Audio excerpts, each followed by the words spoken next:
great to We hear can it get that as a again. ringtone, man. Yeah, absolutely. We really should have an album, I feel like, the late night, all of the many tracks that emerge throughout our different programs. There's some money to be made there, but Matt Shoot and the Grinners. Look, if nothing else, I feel like Matt could come up with a hell of a cover for that. But nonetheless, another month, another Grin Grappler. We're back again. This month we cover the Almighty, which is a nickname that I'd kind of, God, that is an awesome, my goodness. Is that an elite? It has to be an elite, yeah. Yeah, it's tremendous. I believe it's the gear he wore when he wrestled Bill at SummerSlam. Hell yeah. Which is layers. Okay, there we go, folks. Action figures already on display. Bob Lashley is our focus. Big time show ahead. I think it's a very nice sequel to last month's Lex Luger entry. However, there is an elephant in the room. We are about our fearless Titan, the Oracle of Wrestling, who could not attend tonight's show. There have been some, allegations that he just simply didn't want to review a 30-minute Eddie Edwards Iron Man match. I'm not going to comment on those currently. Bob may. But I would like to know that he will be here, not in presence, but he'll be here in spirit later this evening with an official statement as to Bobby Lashley. It's important we get these things on record when people, look back at these in 100 years or so. So stay tuned for that. But let's introduce our expert panel as always. Bobby Two Shoes, Bob O'Neill, one of your favorites tonight, mate. How you feeling? I'm doing well. I'm excited to talk about Bobby Lashley. I watched all of these matches today, as I do. Was pretty fired up about all of them, really. The Cena match in particular, which we'll get into. Yeah, just a really fun time. Feels like I haven't been here in a few weeks, so it's nice to be back. You've got a haircut, Bob. I did. Is he going to comment? Because there's been a lot of criticism of your hair. I haven't never been part of that, of course, but It was for our WCW show that was like 3 weeks ago now that we didn't do, so yeah. It's a little longer than it was, but hopefully next weekend we're going to finally get to that. That's the plan, but we shall see. Before I throw it to the great contrarian Alex, Oracle is in the chat. He says, hilarious bit of fortune. My family on the way will not be here until much later, so I'm here in the chat. The Oracle of Wrestling in attendance after all, but not quite as we expected. Alex, how are you, my friend? Greetings, friends. As always, fired up to be back here. Each month, my love of the sport is rejuvenated via the Grin Grappler, which was very much needed because this past weekend I watched the 2023 Battle of Los Angeles in its entirety, and shit's bleak, brother. But getting the big man, getting Bob Lasher, as I like to call him, boy, this is going to be fun, and I'm already looking forward to the retrospective at the end, because there's a lot to talk about with this dude in terms of what his career has looked like. Yes. He's not one we would say is a fascinating cat, but his career certainly is. And get the bullshit about wrestling with the boys. But I got to get a haircut too. That's why I'm wearing a hat. My shaved head looks like shit. I'm all ratty, but I got to get looking prim and proper for Jake Paul and Nate Diaz this weekend. Fair. That's fair. I totally agree with you in terms of it's weird because as a person, Bob has been kind of this sort of steady force who, on occasion will say something dumb maybe. For the most part, there's no trouble with Bobby Lashley for the most part, right? He just kind of does his deal, he shows up, and he's been a presence in the industry for much of the last 15 years. But I agree with you that he's been a fascinating career to follow. There are points in this journey where if you just put a halt on it, he's remembered completely differently. And it almost was ended. It almost was done. And the dual athlete situation and all the different directions he went in. As we get into the acts here, eventually in Act 2, we landed at a point where he's kind of like the shining light of a TNA no one was watching. It's a really strange path, but it all worked out in the end, I suppose. I guess kind of spoiler, he ends up winning the WWE he worked for the Juggalo. He worked for ICP. He did Bloody Mania, and then ended up still coming back to WWF and winning the title. That's that does not happen very often in the industry. And sorry, Joe, but to address some of the rumors in the chat, I did take a wrong turn when I was out getting beer on Sunday, and somehow ended up at an NXT show. And the future is question mark after that show. Hell of a main event, though. Oh, fantastic. I loved that main event. Yeah. It was tremendous, absolutely. So that was probably worthwhile in itself. But let's kind of get into, as we always do at the start of these programs, our fandom of the wrestler we're talking about, right? And Lashley is interesting because he definitely has gone in and out of fashion in that regard, right? And like he's definitely been a guy who I remember vividly as a fan who was very big on his work in TNA. It was tough when he first came back and did not quite stick the landing there, and he had a shaky because people were like, "Well, hold on, was this TNA stuff a figment of their imagination?" It was not; it was real. WWE fans just had to wait a bit to see it. But Bob, I know he's one of your favorites. Kind of map out your Bobby Lashley fandom. I'm intrigued. Yeah, really one of the only guys that debuted like in the time that I've been watching. So like I've kind of seen him from the beginning. You know, came in and worked. I think his first feud was like Simon Dean, just over the Simon system and stuff. Just kind of ran through him, and yeah, I mean, from there on, it was like, well, you know, Brock's gone, and this is kind of my new guy who's like a legitimate dominant athlete, and I just kind of took to him. And the first run, lots of ups and downs. Second run, kind of one down at the beginning and mostly up since then. So just really good stuff. I'm not familiar with the TNA stuff really, besides what we watched today. Found a couple of his MMA fights on YouTube. Watch those. He's very good at that as well. Yeah, just a fascinating study, and hard to believe that he is 48 years old. That is outrageous. That is absolutely terrifying in every which way. It's what's fun about Bobby Lashley is well, there's many things, but one thing that really jumps out to me is I feel like in history, all of this is going to blend together, and people just going to be like, "Well, yeah, that was the way that went as it was intended to go." You know, he ended up being the world's champion. He looks like a world's champion. He had some really good matches.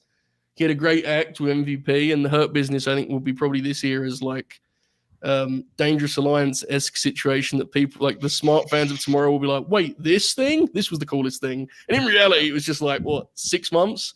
It ruled, man. So, yeah, so I think it's been a story that if you've kind of watched it develop has been even more intriguing. Alex, your fandom with Bob Lash. Pardon me. So I'm sure I've told this on here before, but like post WrestleMania 21 to like WrestleMania 27, all I really watched WF wise, because I was in college, like was WrestleMania and some SummerSlams. But that's my wrestling knowledge of like TNA and Ring of Honor and PWG and CZW was vast during that era, but WWE I just kind of had no time for. So honest to God, I was thinking about it. The only matches I remember of first round Lashley were the Money in the Bank he was in and the Donald Trump match. Yeah. Bob's president. And that's one for the night, folks. And so like I remember seeing him as like, 18, 19 smarked out Alex and being like, oh yeah, he's just a big muscle guy. And really between those two matches I saw, I take that back. I did see the December to Dismember, which not didn't his help. Fault. Yeah. And so I was just kind of like, eh. And then he left very abruptly. Like he just kind of was gone.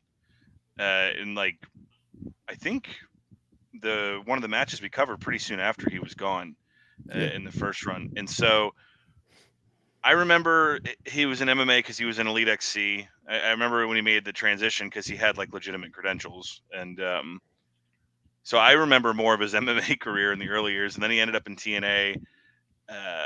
And after, when was it? After Joe lost to Angle, my TNA interest was a bit more waning. But I remember they brought him in 08 or 09 to begin with. And he was just still WWE presentation Bobby Lashley when he came in, but they did say like, oh, he also fights MMA. Anyway, does the shit with Bellator. And then I remember, the mid 2010s, just kind of no one was watching TNA, and every once in a while I would tune in just to see what they were doing. And I was like, is this the same guy? Because he really seemed to, and he was never like bad, but like that that headband Lashley TNA run was kind of like someone reinventing themselves when, like you said, no one was watching. I don't even know if reinventing themselves or more of just like someone putting things together. He found And himself. Yeah. yes, Absolutely. and so when the rumors were he was coming back to WWE, I was all fired up, man. And I was telling my friends that didn't believe TNA was ever good, like, no, he figured it out, man. He's gonna be back, and then kind of ate some humble pie for the first chunk of his run. But so that's all to say that I went through all that and then ended up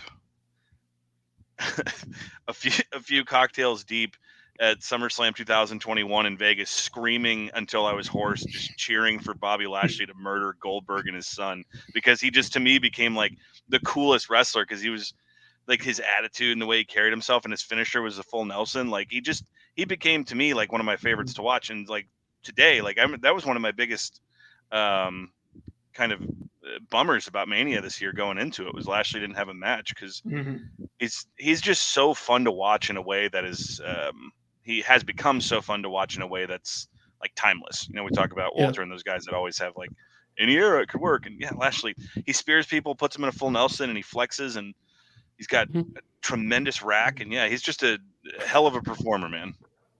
He is definitely, like, the timeless part is definitely part of the appeal, right? Especially when last summer he got into this mode where he was like organically becoming the most over babyface in the promotion, just because it was a simple formula. He just killed guys, imagine that. So I'm with you completely. You mentioned the Money in the Bank match. The Oracle of Wrestling via the chat says, I remember when he was scared to climb the ladder at Mania 22. He's grown so much instead. To be fair, I don't know how many ladder matches he's done. He may not have grown in that regard. To be fair, I don't know if we've got the evidence. Bob, has there been any ladder matches since then for Lashley? Do we know? I don't think so. Not that I can remember. Yeah. Well, there you go, folks. But no, of course, Oracle is great. There's been an awful lot of, and I think you see it in these 6 matches how far he's come. Personally, and to overlap what Alex was saying, Bob's gonna have to carry us when it comes to Act 1, beyond the political stuff, of course, which that goes without saying. But I know the MMA fighter Bob Lashley really before I know that. I remember being really fired up. I mentioned it on the last episode when we locked this in, but I mean, that was a big deal when they put him in there with Wes Sims, Alex. I mean, that was a happening. Wes Sims on national TV.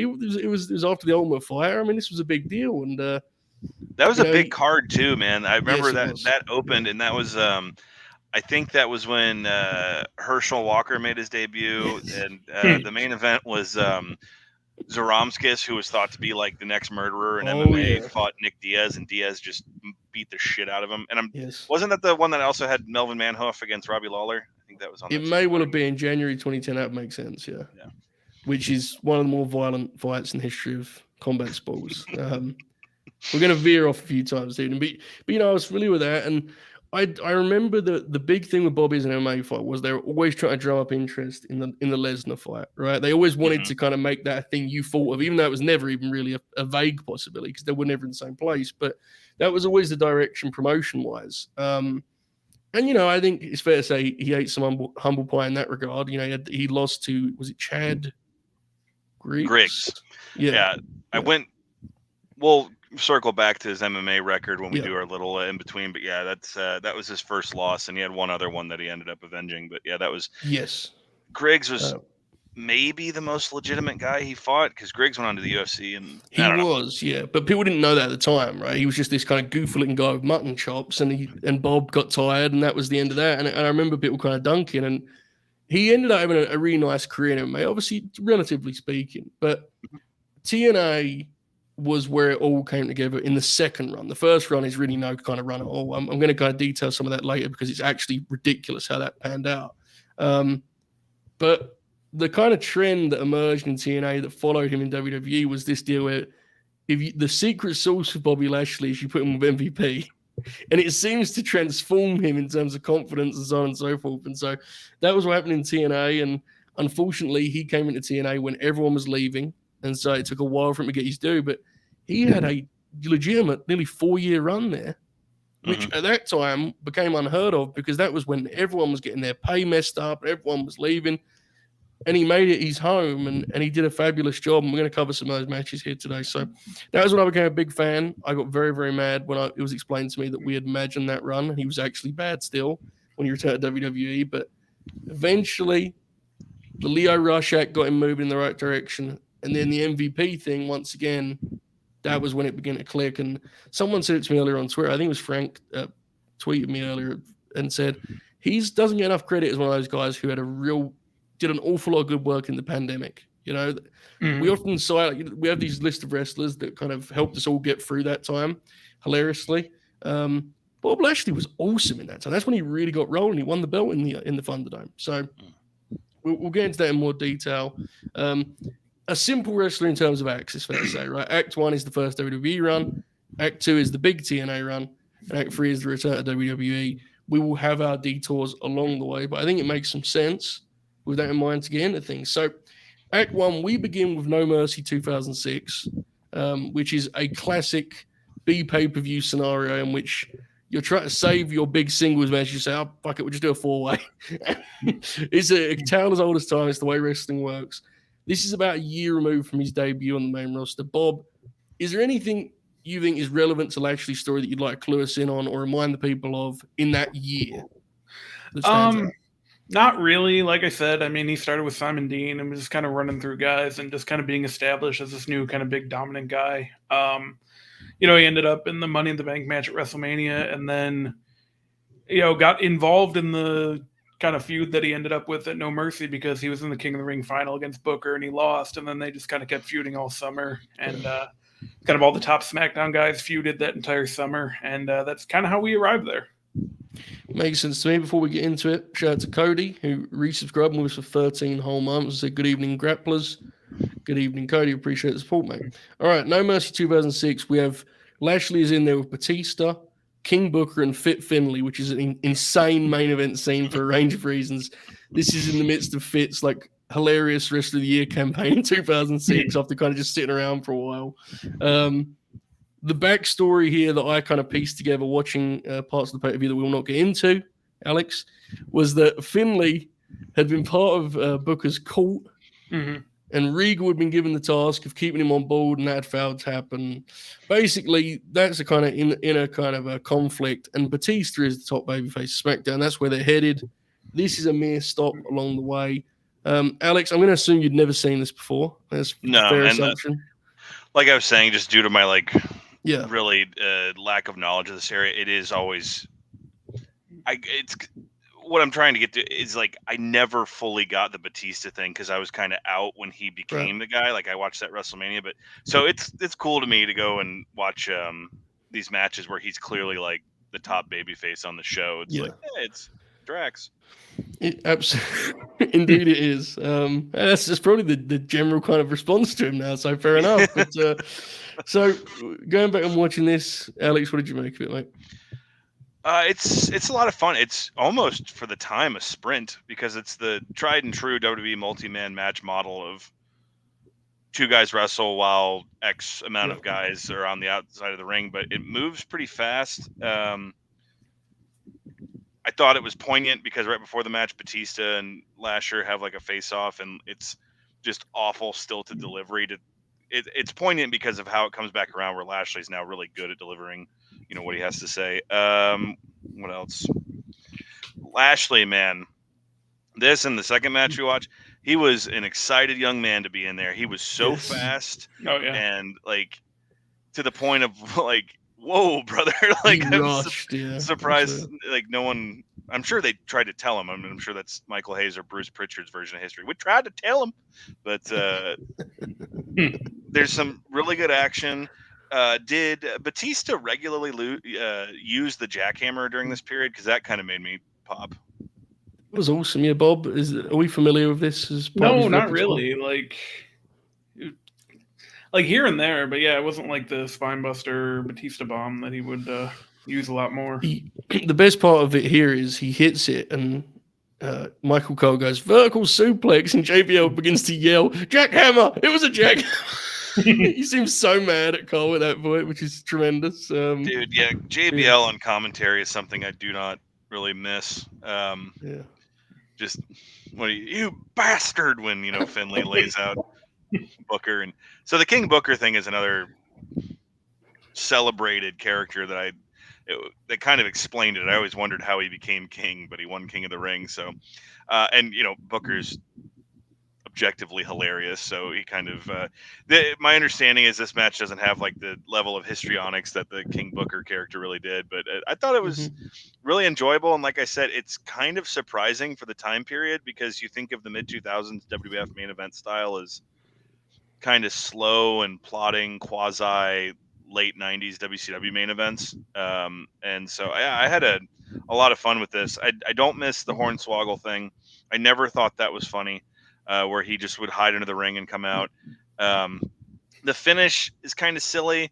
Like, I felt like Lashley and Dave should have gone to the outside of the ring. Like, he should have speared him through the ropes or something, because he's,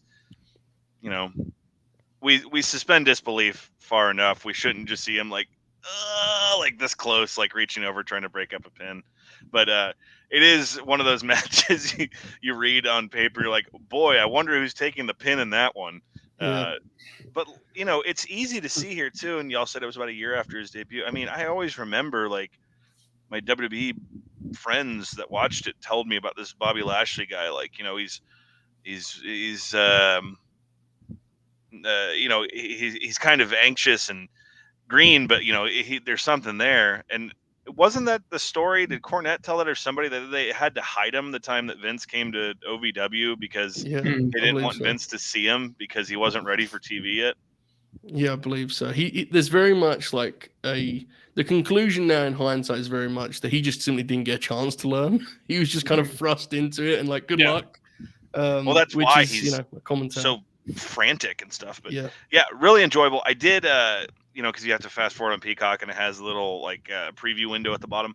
And when I was fast forwarding, I saw that there was a Kennedy Undertaker match, and so I watched the ending to see if it's the one where he fucking brained him with the chair. Sadly, it was not. But Oracle in the chat, let us know what show that was. There was some show where Undertaker was mad at Ken Kennedy, and his receipt, wrestler court, BSK, brother, was he just hit him as hard as he possibly could in the head with the chair. I think they went 20 minutes on this show. That is a crime. Indeed. Bob, star rating on the Kennedy Taker match? 2.5. All right, fair enough. I will say, bold choice here in giving Fitz so much of this match, but a bold choice that popped me tremendously in 2023. At one point, he's just beating everyone up, and Bob comes back in, and he just like takes him down. So I was like, God bless. I mean, he's rolling. Did not realize Hornswoggle was a thing by this point. I must concede. I thought this is when Fit was still like serious heel, or as serious as one can be with this shtick. He didn't have his Road Warrior, his Mad Max, his Peck shield on.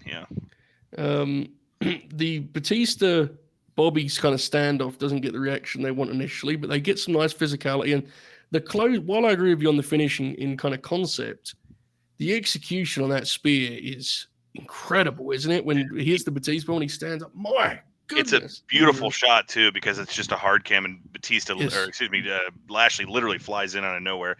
I did forget to mention, because I had to rewind it 3 times to figure out where Batista got busted.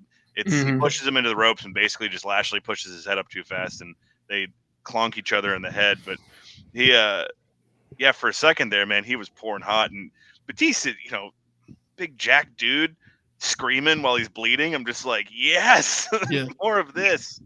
It added immediate drama to the match, legitimately. Oracle says 05 to 07, Lashley is absolutely unhinged. The man didn't understand his athleticism. And he followed up with Taker Kennedy is either No Mercy or Survivor Series, Alex, I think. Bob, this was the match you suggested because you wanted to avoid talking about a famous figure. You got your way. Tell us about it.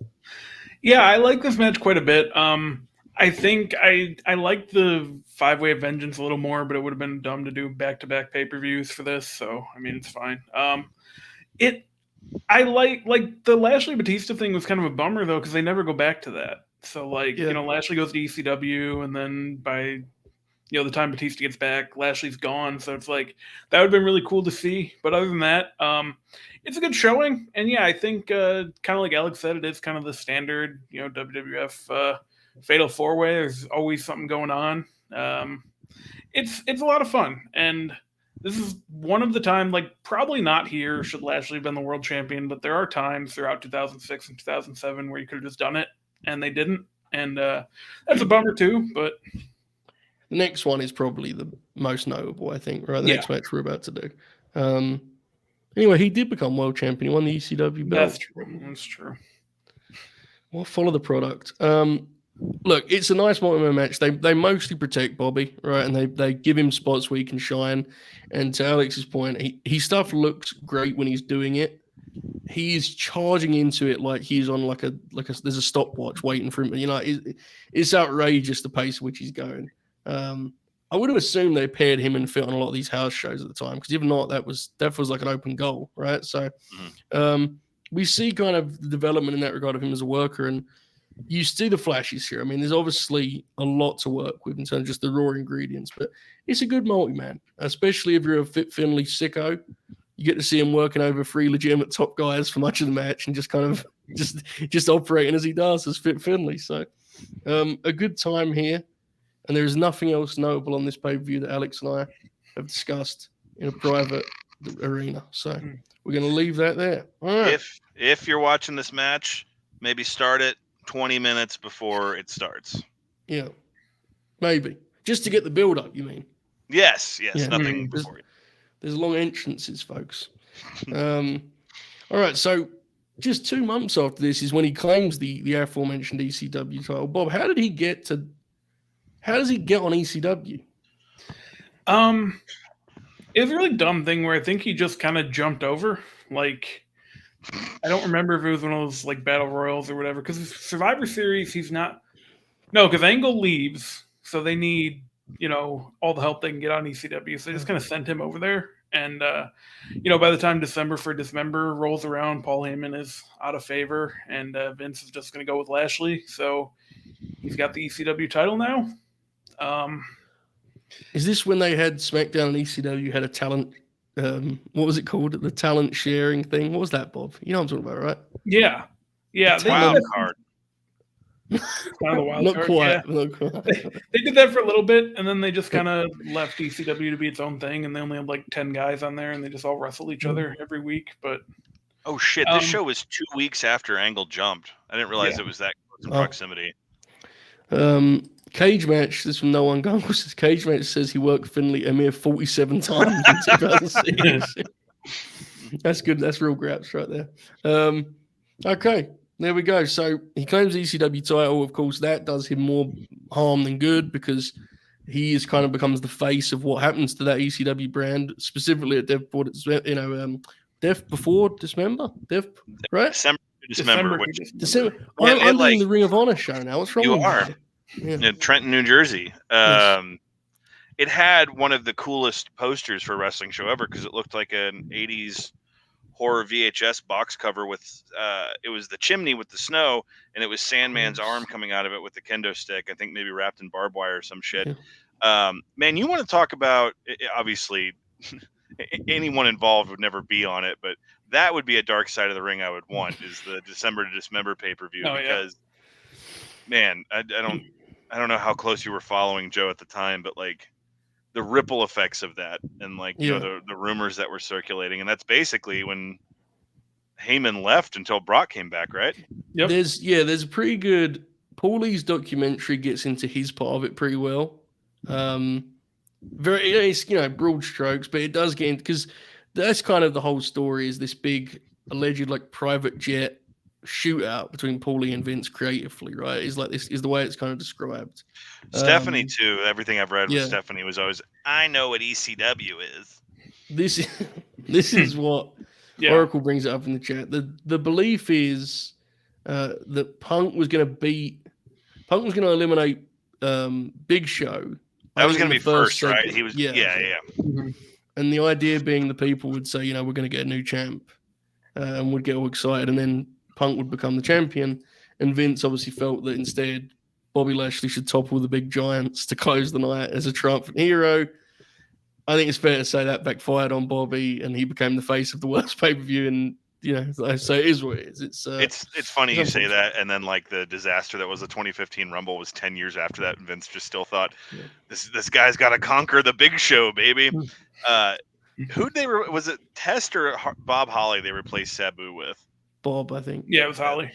That's I like Bob Holly. He's very funny to listen to talk, and his book is hilarious. But that's peak My Vince God, right there. his book is hilarious. This is news to me. This sounds like good content. Oh, Is it dude, very it's colorful? extremely. One of my favorite Laps fan bits is Hmm. whenever they need to reference it, they'll read the passage, and then there'll be like a 10 seconds of silence, and then down, down, took it down. All right, that's tremendous. I'll have to explore that at some juncture. But so of course, this kind of eventually intertwines with Vince McMahon, and they have a program after WrestleMania. But at WrestleMania, in a match that, as a Bobby Lashley fan, unfortunately meant he would be asked about Trump for the rest of his career, which definitely was not a good mathematical equation as a fan of his. But nonetheless, he represented Donald Trump in the Battle of the Billionaires deal, and it's still like got to be his most famous match because that thing was insane, right? They put so much behind it. That was really the main event of that WrestleMania. I mean, that was the centerpiece promotion in terms of Better than the promotion. main event. Maybe so. So for no particular reason, I'll throw it to you, Bob. We have to cover it, right? I mean, any just kind of broad memories. Bob's of having that a rough time? day too with the charges that are being pressed and everything. So Bob looking somewhat concerned by that was so much funnier because I think he was trying to figure out what you were. Bob was like, "Wait, what happened?" Okay, Bob. To be clear, folks, because multiple people asked in the chat, this was originally penciled in as a match on the Grin Grappler, and Bob said, "No mercy 4-8. The Trump stuff will come up." And I said, "Damn right, it will come up, Bob. I'm going to throw it to you as soon as we get to it." So, Bob, get into it, mate.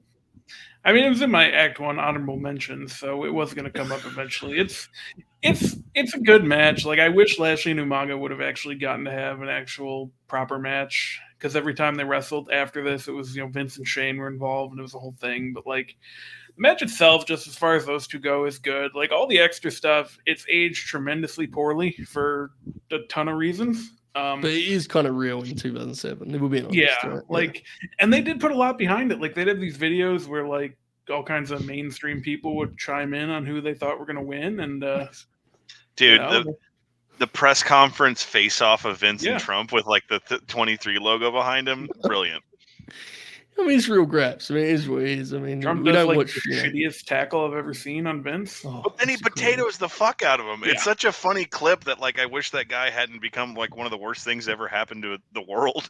That because he's just like his hammer fisting the fuck out of him, and he takes the worst stunner ever, so much so that Austin gets up laughing. It's that's a classic. Yeah, absolutely. It's one of those things of like, I don't know. I know the three of us kind of have similar thoughts, and I'm sure a lot of people in the chat do. It's something I wish I could look back on and laugh at instead of just like, God damn, man, that guy became fucking president. Oracle chimes in that program ruled the barbecue. Getting an entrance as an art. That is awesome. Yeah. Yeah, they gave it one of the ring cards from Mania 3 too. It was awesome. I don't remember that. That's awesome. I mean, it's WWE kind of that's quintessential WWE, right? Pomp and circumstance, whole shit spectacle, building it up, and the theater that comes with it. The match itself, I don't even know if I've seen in full, to be quite honest. But we all know a million things about it, and it's a fascinating tale in WrestleMania's past. It's on the 50th anniversary of WWE Blu-ray set that came out. Had as a Blu-ray bonus like the most important matches ever in WWF. So you got like the first Rumble. For physical media fans out there, this is really cool. They have Hogan and Andre from WrestleMania 3, but it's only from the arena cam with no commentary. So like it's different than any other presentations, And then I think the last match on it is Taker and Shawn from 25, but I think the Battle of the Billionaires comes before that. And also, I mean, there was a lot of us that thought Vince was wearing a toupee our whole lives, and then when they shaved his head, it's like, holy shit, that was really his hair. And his hair has never been the same since. Never been the same ever, which is incredible. Okay, so Bobby then works with Vince, right? Vince becomes ECW champion, and they do all that whole shit. And that brings us to our second match in a roundabout way as we head to Great American Bash 2007 as he meets John Cena. In the I'm going to use Bob phrasing here, in the non-Trump division, this is the most famous match of Bobby's first run. Yes. Right? It was fair to say. He moved to Raw the month before. This is Tremendous. an absolute hidden gem. The match is really good. That's part of it. But there's a lot going on here, and we're going to delve into all of it. The pre-match video in which they bring in all of these talking heads, and you get Austin and Foley and Batista's there, and they're just talking about this like it is, Tyson Holyfield or whatever it may be, giving their breakdown of the big fight, and it's the actual sports style presentation that people, we often joke about and talk about, but this is actually here in 2007 WWE. I feel like this is a total lost thing. I'm sure people remember the match, but like this is a presentation. This is an effort. This is an absolute smash hit. I was blown away by this. Not even getting to the match here, just the way they set the stage here. Bobby, did you remember that part of this kind of package? I did, just because I just watched it, from my other podcast a couple weeks ago. We're in 2007. So the thing is, like, there's not a ton of time between Night of Champions and the Great American Bash, so they kind of have to accelerate the build a little bit. So it's beat the clock. Well, they don't have Raw the night after Night of Champions, but then after that, it's beat the clock, and then Shelton wins that, and then Lashley beats Shelton to win it. And then they have Lashley and Cena kind of do a stare down. He has to take out Booker and whole thing. And then the next week, Cena's not on Raw because I'm Larry King Live. So they don't really have a chance to build it there. So that's where they kind of started doing this, we're going to have all these guys chime in instead because we don't have Cena here to really build the program. And yeah, it added to it quite a bit. And the whole story was like Cena knew how good Lashley was. He was a little intimidated, and you hadn't really seen that out of Cena. So Steve Austin describes it as a dream match, which has a pretty sweet sell. I mean, that does you an awful lot of good. And Alex, I saw you tweet about this, and I assume it was about this part of it as much as anything. Man, does this have a feel, doesn't it? And Jim Ross is in his bag. He's back in his WCW era here. One of my notes is that Bobby Lashley was a fucking wet dream for Jim Ross of just look at him, look at the strength, look at the power. Like you just, there's a couple points in this where I feel like he's going to have an aneurysm. But I also, like I said, because when you scroll on Peacock, you see the little preview window. Throughout the pay-per-view, they sprinkled in video, like different video packages just about Lashley or just about Cena, about like their rise to this. But man, yeah, it's striking, man. It really 29 and 30 in your world title match, and they people are fired up for it. Yeah, and it's this is a match tomorrow that if they could run for SummerSlam's main event, they would, and so it's I have thoughts. I also have thoughts on the fact that Carlito wrestled the Sandman on this show. Incredible. It was apparently, as I watched this, I was kind of thinking it's a shame they didn't overlap when they were both when Bobby was at the peak of his powers. Because Cena was consistent. Like if 2016, 2015 Bob had got in there with that same version of Cena, my goodness, they'd have made some magic. Because this is great in itself. Oracle says one of the most underrated matches of the 2000s. Awesome Clash of the Titans match. One of just a few sports build matches in Fed history. Hang on, I just about nails it. Get into the match itself. They have the big stare down, lock up in center ring, and they immediately establish this is not a guy seen to get about that muscle, right? Bobby is immediately pushing him back. And again, especially for this setting, it's handled with subtlety too. It's seen as facials. It's a slight step back as Bobby is pushing him forward. And Jim Ross puts it over remarkably well. And then they get into an obvious advantage for Lashley as he has that little 30-second portion of mat wrestling, right, where he takes Cena to the mat. And grapple oh fuck my Bob? God. Yeah, it's amazing. We didn't get enough of that. I feel like that was electric. He becomes Bobby Nurmagomedov there for about 30 seconds. He does, and that establishes his other, big time advantage over Cena. So, some great stuff early. I'll elaborate further as we go here. But Bob, what did you make of the match, mate? Yeah, I loved it. genuinely one of the best pay-per-view main events of 2007. It's right up there, I think, with Cena and Umaga, and the Fatal 4-Way from Backlash is also very good. Yeah, just, and another one where it's just kind of a shame we only got it once. It's a shame that,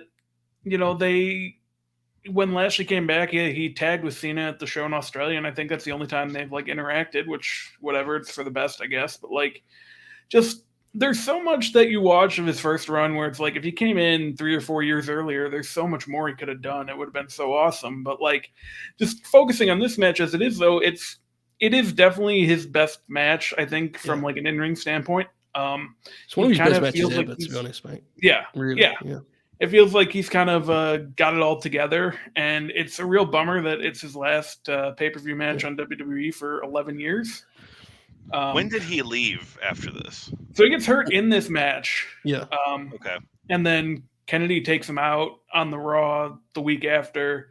And then while he's hurt, his contract either just expires or they release him. I don't remember if he was in requested the his release. Yeah. I believe. I think he was going to go to MMA or whatever. I don't know if he was in the SI steroid thing. He might have been. But so there's really, I was going to ask you, Bob, about that. There's really no confirmed story about why he left. I mean, they probably, him too, just said he had 8,000 matches with Finlay in 1 year. They're probably running him fucking dogged on the road, man. Yeah. I don't want to talk out of turn because I'm not an expert on the matter, but I think there was something with Crystal, right? Who he was married to at the time. I'm almost certain there was something with that, wasn't there? Yeah, something like that happened as well. There was some weirdness. I recall that. Interesting. Because she was around when he does the first TNA run. She's on screen with the centerpiece of the Scott Steiner feud. What a feud it was. We'll get there, but yeah, I don't know. I mean, it's just fascinating to think that there's a world in which this could have been it. If Bobby just does MMA, people just look back on this match wait, what could have been? This ultimate glance at potential, but it's just look. I'm glad everything worked out, and in the end, it's a truly successful and happy story.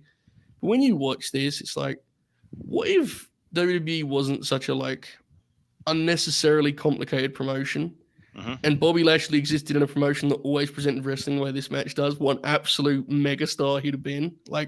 Because he's never been in that promotion. Bobby Lashley's had a great career. He's been around for years and years. He has never been in a promotion that literally just was this match for it.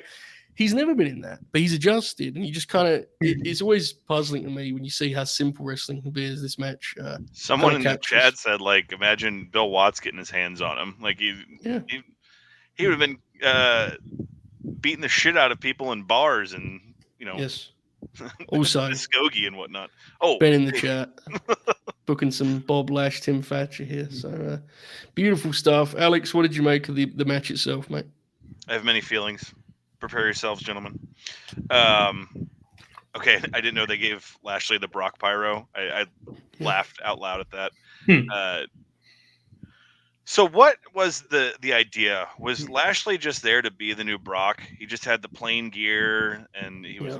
Was that just it? Yeah, I think so. Okay. It worked for Bob, right? Fair enough. I mean, it worked. Yeah. Yeah, it was sold. God, and we were talking about the biggest difference between him and every other Grin Grappler we have done is he looks the same, if not better, than he did this long ago, and it's terrifying. Those last two matches, when he came out at WrestleMania in Tampa, it's good God, man. So, God bless him. But built like a fight, Brock Pyro, okay, and this is something you would tweet and could potentially be taken the wrong way, or people would take it out of context. But John Cena was the last guy that drew the girls. When he takes his shirt off at the beginning, they're just screaming. And yes. I'm not saying that's necessarily a bad thing that he was the last one or whatever, but that does not exist anymore. When his music hits, you can hear women screaming. And I remember during that period of time going to some shows, we would just go anytime in Dallas or something, when a house show would come through or something, there would be just young women there that didn't give a shit about anything else that was happening on the show. But when John Cena came out, my God, you thought it was Beatles and Ed Sullivan in '64 type thing. And he just got we were unfair to John in a lot of ways, and I think people learned that pretty quick about, just thinking he was forced upon us because he's 29 here, 29 or 30, and just like the way he handles himself as like the guy in the company is just amazing. Absolutely. And the crowd's like super into what's going on. They buy Lashley as like a credible threat. Lashley, though, one of the things we talked about before, man, and he definitely learned in the matches that we'll cover. We'll get to it. There's that point in the match where he takes Cena down, and he takes his back so fast that it seems like a real fight. Like, and that's cool. Like, that's something you and me would pop for, Joe. But like, that's part of learning, the Hulk Hogan thing of like, you can do all the moves, but it takes going oof at the crowd to really get them to react to something. So like, Lashley was just so excitable, and it's really fun to watch in hindsight, and it kind of works in the context of this match because kind of what they're going for here. It's the real athletic competition. We talked about the grapple fuck. Yeah, JR's just losing his mind at this. Lashley at some point like cuts the webbing, excuse me, in his finger, and it looks nasty as hell. Like when he's like clawing towards the ropes. I don't know how that happened, but it's something I took stock of. And then a young Aubrey Edwards was taking notes as Mike Chioda, for no reason, like hogs the entire frame, getting in Lashley's face. Do you give up? It's like, dude, back the fuck up, man. It's tremendous. And then the super FU is so cool because, or attitude adjustment, but it was still the FU here, right? Yep. Yeah. Because it's not the big pretty one that like, we're used to seeing him give like AJ or Roman or those guys. He just he hoofs up Lashley and just like fuck you throws him. Just dumps him, man. Yeah, it's excellent, and the way he covers him with such desperation, just like laying on top of him. So, I kind of had a unique experience watching this because I'd never seen it before. People always said it was like the good match of Lashley's first run, and it's kind of like this underrated match. And I guess turn a phrase, if I could be serious for a moment, and I am going to be serious about this topic. This was a month after something very, very bad happened. Yeah. And because of that and this match and how much I enjoyed it, I took upon myself to kind of look up some info. Buy rate was up. Gate was good. Attendance was good. If I was WWE at this point, there was a lot of us that didn't think they were going to recover from what happened. And, it was really bad. But like, this match, I don't know if it changed the course of time or like the sands of time or the course of history or whatever, excuse me. But like, it should be remembered as something good because it's so positive. And I think now, knowing what I know, this very well could be the match that kind of pulled people out of the darkness back into light of like, all right, we're going to figure this out and get things back together.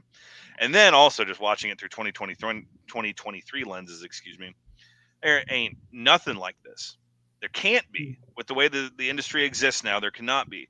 29 and 30 or 30, 31, whatever they were. Two young guys. You got the guy who's been around for a couple years, but is now like taking on the role of the face of the company. This other guy that's been around a little bit and kind of like inching up the card, and we've kind of seen him progress, and now he's here, but we buy him as a credible threat. OVW wasn't on TV. Now anybody they bring in, people have seen to death already, and it's like, if one were to play devil's advocate, y'all would know better than me. Who would they say? Braun Breaker? Like, who would they say would be Right. like? Yeah. I don't know. Yeah, probably. And like, and that's not just exclusive to WWE either. Like all these guys that they bring in, everyone who watches that product largely has seen everything they've done on the independents. And Kenny and one of the Bucks is 40, and they like those guys are just kind of, they've been around for so long. Like I was looking through it because I was like, fuck it, I'm gonna see one of their title matches this weekend. Like, or all the three main matches, everyone is at or over 40, like they're right around that. And it's just kind of like, this is kind of going back and rewatching it. I said in my tweet, it seems like a foreign concept because it really does. And any of those guys in NXT that someone may say, well, this guy, and it's like, well, we've seen them do everything they can so far before they even got there. So, this is like a first timer in this run we've done of Grin Grappler for me, where like I've known about this match, never seen it, and come away from it thinking it's something like very special that should be remembered as like this kind of moment in time for what it accomplished for things that kind of went beyond the bounds of just real graps, as we say. Yeah, absolutely. I love it. It's distinctly un-WWE too, right? It has it very much captures the vibe that we talked about last month with the Luger Sting Steiner's tag of like this athletic contest. And Jim Ross is the common theme there, right? He does a remarkable job kind of telling the story. There's Lashley very much dominates the physicality in this match. And there's a couple moments. The first time Cena kind of turns the tide, Bobby charges towards him and Cena moves and he takes the buckle, right? And they quickly establish this idea of Cena's real advantage here is experience. And Lashley's a little bit overzealous. And later on, they do the same deal. And JR says this line, which it's a ridiculous thing to say, but it's like, it works the story they're telling. He goes, he's having trouble with those buckles tonight. Because the idea is, it's exactly what we see with our own eyes. Bobby is overzealous. He is rushing. And that's costing him. And I think that makes an awful lot of sense. There's a lot of turn taking. It's not always a smooth ride. You can still see Bobby is super green, right? Like at one point, he grabs like a hold and he kind of kills the match's momentum a little bit. But ultimately, it's a kind of embodiment of his potential at the time. And also, look, I have a lot of fun at his expense, but this is a great encapsulation of like how great John Cena is and was, because it sums up how deeply he understands wrestling and how much he gets it on a broad level that goes well beyond the mechanics. Let's be honest, some of the stuff we've seen mechanically doesn't look, razor sharp by any means, right? He has there's a weird kind of clunkiness to some of his stuff. I didn't realize he was still using that front flip blockbuster he did. He did the big leg drop here too, right? He did that one too. I think he busted it off the top. So, it's like, but he gets it on an emotional level, like truly understands it. And there's in fear of going way too inside baseball, being especially nerdy about it. You watch the STFU spot, it's like he is getting every ounce of drama out of there and talking Bob through that entire thing. Like you can see him doing it. He doesn't hide it. Let's be honest. I mean, good Lord. But I don't know. It's a remarkable Cena performance. I don't mean that to slight Lashley, who's just a young guy here, or a much more inexperienced guy anyway. But, speaking of the STFU, how great is it when Cena pulls away and he talks to John Cone? And obviously he's talking to John Cone to try and figure out John Cone. Who was the referee, he said? Who was it? It was Kyoto, right? Yeah. Kyoto. Yeah. I'm sorry. Yeah. That's my you were waxing poetic and I got lost in that audible chocolate. I'm sorry. Kyoto, he's talking to Kyoto and he's trying to figure out where they're at in the match. And he turns into the spear. And JR's call is he was talking to the referee and it may cost him the title. Man, I don't care how bad he's been as of late. He's the greatest announcer of all time. He takes this match up a notch. He's that great here. Dude, there is like a substantial increase in quality from the first to second match solely based on the commentary. Yes. And and King also not to give King's Jerry Lawler much credit. Yeah. It's true. JR brought the best out in King. He would feel like he would be incentivized to contribute when he was there with someone he cared about. But yeah, you're absolutely right. And I know we're not talking about John Cena, but one thing while we're just on the subject, John Cena was a master of being the babyface that argued with the referee. Like he would only do it in the most extreme circumstances that called for it. Specifically, I think of like WrestleMania 28, where he'd it's Kyoto in there too, and he gets in his face about come on now, you need to be fair about it. And then one night stand, he punched one of the refs in the face, and it was very funny. Tremendous. So I think it goes without saying at this point, we all love this match. This was a treat, man. Tremendous. And I loved your point about where it was at in time, because speaking of things that really embody what Cena was to that company, right? I mean, this match, let's be completely real. We're doing this show about Bobby Lashley because we're all fans. He had no right to have a match this good in 2007. No. But that's the power of a true top guy. It's a beautiful match. Other ones for the act, I think it's pretty slim pickings, right? You have to call out the match, the Trump deal we talked about earlier. Is there a cage match with Umaga? I think there is, right? It's a cage match with Hardcore Holly, and then Lashley wins and does a dive through the cage onto Umaga. There we go. Okay, because I was looking at it, I couldn't figure out if I'd imagine that. Okay, that makes much more sense. Are there any others from the first act? Did Lashley wrestle at that infamous live TV they did at the Hammerstein Ballroom, or was that already when he got moved over? I don't think he was on ECW yet because Yeah. that was like the middle of 2006. So that was Oh, right. okay. Yeah, he was Yeah. on SmackDown because they did Batista and Big Show, and everyone hated it. What match to book, man? Hmm. Like, just completely oblivious, you know? Like, it's a cool. In any other setting, people would accept that as a nice WWE main event. But why would you do it there? Oh, different show for a different day. Okay, we're about to move to Act 2, but first, let's let Alex. We'll go off on our kind of detour here, but before we do, okay, so this is fascinating. Now, I kind of got more detail on this because I recently reviewed TNA Victory Road 2009, which is widely considered one of the worst wrestling pay-per-views ever.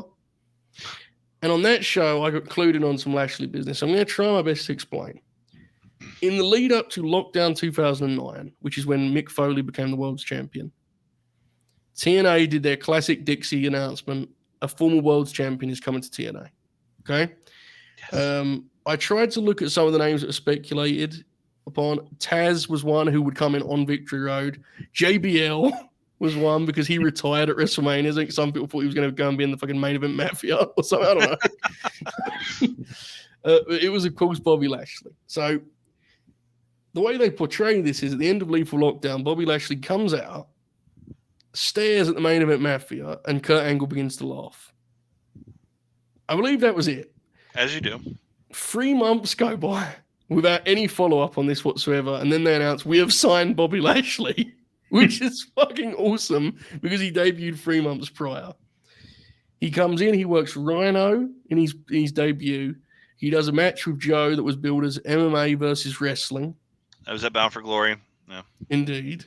And from memory, is like a nice match. It's not like a terrible match. It's only like 8 minutes or so, I think. So it's a nice match. They try to do an MMA style finish where like of course, Lashley gets him in a submission and it's an immediate, it's over type thing, and the crowd didn't yeah. really care for it. So he then goes into the Steiner feud, which we mentioned earlier, which is most famous for when he crashes into the room and does the deal where he sees the kid and says he's got my eyes. Scott has that line, right? In addition, one of the finishes to their matches is that Crystal throws a lead pipe over Scott's head, and the finish is supposed to be that Bob catches it and hits him, and Bob drops the lead pipe and has to just spear him instead. It was a hell of a ride. And then, of course, the end of 2009, Hulk Hogan comes in, kickoff 2010. Indeed. Dialing things in and such. And Bobby quits as an angle that then the next week becomes a shoot, and Eric Bischoff just says, no, I accept your resignation. You've left TNA. So I believe the story was he wanted to focus on Strikeforce, I think. What was you going to say, Alex? Go on. For the sake of history, do you remember who his debut match was against on pay-per-view? Was it the Rhino match? Brother Terry Rhino was out there, yep. Yeah. Because, that was No Surrender, right? I think. It was the one when AJ won the belt, I think. Yes. And they were, I'm just looking over these cards here, and whew, what a time. Kevin Nash defeats Abyss in a $50,000 bounty challenge for the TNA Legends title. Incredible. So that is the first TNA stint. Alex, should we take this time to really delve into the MMA stylings of Bobby Lashley? Because one of the big things when they sign him is they talk about the Brock Lesnar match, as I mentioned earlier, and they keep using that phrase, the dual athlete. He's going to do both, which, of course, did not quite pan out the first time around. So I've always had some confusion about what eventually comes with his – well, we'll get to that in just a second. But, yes, we will talk about his MMA run because it is funny and – interesting. I mean, he beat the shit out of me, but and also he's got a 15-2 record when you fight at heavyweight. He ended up pretty serviceable. Yeah, he did. He so his debut was against Joshua Franklin, and on December 13th, 2008, he won by TKO stoppage in 41 seconds of the first round. We'll go through these quick, but there are some names in here. Second fight, Joe. That's right. Jason Guida. For those of you who are moderate MMA fans, brother of UFC legend Clay the Carpenter Guida. Then we had Mike Cook, and in his fourth fight, which is what they used all the footage in TNA for to hype him up, was he fought Bob Sapp. And Which was a big deal online, right? That was like a big kind of freak show deal on the internet. So I yeah, watched that one today. there you go. it was Sapp, so I assume he finished him in the first round. And for those of you who don't know, Grin Grappler, Bob Sapp coming soon. Bob Sapp was a really big fucking deal for like 30 seconds, and Yeah. then but he was a big deal. I've brought him up on the Inoki one. Like, he won the IWGP title, and those fans like didn't really question it. It was just like, he's this big star fighting in Pride and K1 and all this shit. But then very soon became a bit of a joke and just kind of fought for money. So if I remember correctly, Lashley just immediately double legs him and then just beats the shit out of him until Bob Sapp like gives up. Mm-hmm. Yeah, he taps the strikes, I think, right? I'm pretty sure that was kind of what he did at that point. So yeah. Yeah. So, excuse me. Yeah, your timeline would be exactly right if he left at the end of 09, because the debut was January 30th of 2010 in Strikeforce, where he fought Wes Sims. If you haven't seen it, Wes Sims comes out and tries to go for a test of strength immediately. Yeah. And Wes Sims, if you don't know who Wes Sims is, Joe, I'm not out of line saying he was a hell of a promo, right? Oh, he was incredible. He was a pro wrestler, and most famously, he was fighting Frank Mir, and he started doing the damn stomps in the UFC with the cage against Mir's head. He started stomping on him. And There was always controversy to his fights for no apparent reason, too. Yeah, and then when he fought Mike Kyle, like, Kyle bit him and no Yeah, he one had the believed bite him because it mark, was like yeah. boy who cried wolf type thing. But to close the book on Wes Sims, yeah, he got DQ'd for pride stomping Frank Mir in an American fight, and then they rematched and Frank Mir knocked him out. And then Wes Sims ended up being on the season of The Ultimate Fighter with Kimbo Slice, and like when Rampage and Rashad were coaches, and when they did like the little personality piece, Wes Sims is like, MMA heavyweight, I've beaten Frank Mir twice, and I never let the truth get in the way of a good story. He was awesome on that show, man. He didn't obviously lost his fight very swiftly, but he was fun on the show. So yeah, he was a big lunk, but it provided an entertaining 2-minute fight with Lashley. Then Chad Griggs, as we mentioned, which literally was just a guy who figured out how to take Lashley into deep water in terms of just like outlasting his onslaught. And then was you at that fight, Alex? You're not a Houston guy, right? The Chad Griggs one. No, but for whatever reason, I remember watching that live. I'm looking at the rest of the card. King Mo, right? Must have been King Mo on top. Yeah, and I remember that opened, but okay. Yeah, I went to Houston for a couple UFC fights, and also the Night of Champions where Rollins killed Sting. I was there. It's kind of crazy that was like it for him in Strikeforce, right? Mm-hmm. And Strikeforce, Elite XC, those guys could steal a line from Jim Cornette, could squeeze a nickel until a buffalo farted. You thought they would have squeezed all they could have out of that guy, man. Fought in Titan FC, Shark Fights. He fought in India, and he fought James the Colossus Thompson and lost by decision. Rule Britannia. And then looks like a couple fellas I don't recognize. Then eventually, in 2014, when he signed with Bellator, that's kind of where some of my confusion comes from, because like it was reported at the time that the deal Lashley had was he had a deal with Spike TV because he was working for both Bellator and TNA. But then, which is a fantastic watch, when he did the Broken Skull sessions, he kind of broke it down and explained it further. So maybe the MMA and wrestling media didn't know what they were talking about at the time. But, we're going to get into his TNA matches, but one of the fights he had was a week after he main evented a pay-per-view against Bobby Roode. And it was a lot of issues. Carry on, mate. Well, that's just insane. And you know what I'm talking about? Because he took that attitude adjustment over the top rope to the floor, and he was fighting later that week. It seemed like, and I don't know how many of y'all besides me and Joe keep up with this shit that closely, but Bellator is notorious for nefarious negotiations or plays that they put into the ether. So, but it's a very fascinating thing to look back on, because it's not like Brock. It's Brock came to the UFC, had 5 fights, achieved massive success, but Lashley was kind of doing this as an offshoot, and then kind of circled back around to parallel with his wrestling career. So, and as I remember it, it's because he comes into TNA in April 2014. And then I think he struck the deal where Bellator were interested in using him because they were both on Spike, as you said. Mhm. But the issue is, at the end of that year, they kicked TNA off Spike. So then they had this weird thing where TNA would they'd promote his fights like once he would win, but like they wasn't gonna like put it over huge because it was on the network. They just left. Now they were on fucking Destination America or whatever. But yeah, I mean, look, the guys he beat are not world beaters by any means. I know the James Thompson one was kind of weird, but he injured his leg or something. It was strange. I remember that being a thing. And then when they rematched, he TKO'd him within a minute because God bless him, but James Thompson is not Francis. I can't believe he was still fighting at that point, to be quite frank. But before I forget, real quick about promoting fights, it is sad that we didn't get Brock Moore doing wrestling and MMA at the same time because when he fought Mark Hunt at WrestleMania, fucking polluted my brain. When he fought Mark Hunt at UFC 200, that was like a month out from SummerSlam, and we got to hear Mike Goldberg say, "Next month, Brock Lesnar grapples the Viper, Randy Orton." Yeah, that was quite the deal. That's like the closest Brock got to the Bob Lash life, on a much bigger scale, much grander scale. But, much funnier, though, because when he failed his drug test, WWE had to issue that statement on their website of like, "We do not behold to the same regulations as the Nevada Athletic Commission."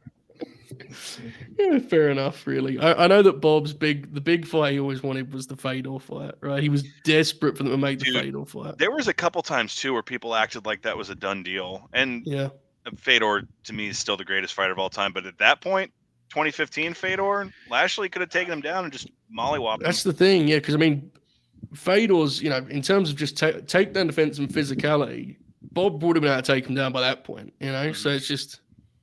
You assume Fedor probably would have found a way even still. But I don't know. It would have been a hell of a draw for them. Would have been a hell of a draw. Nonetheless, back to the professional wrestling, I suppose. Act 2. At this point, we're just under a year into Lashley's return to TNA. He is the world's champion. He is split off from MVP, who is now operating in the Beatdown Clan, which is what Bob used to call the squad for Fed Dead Redemption.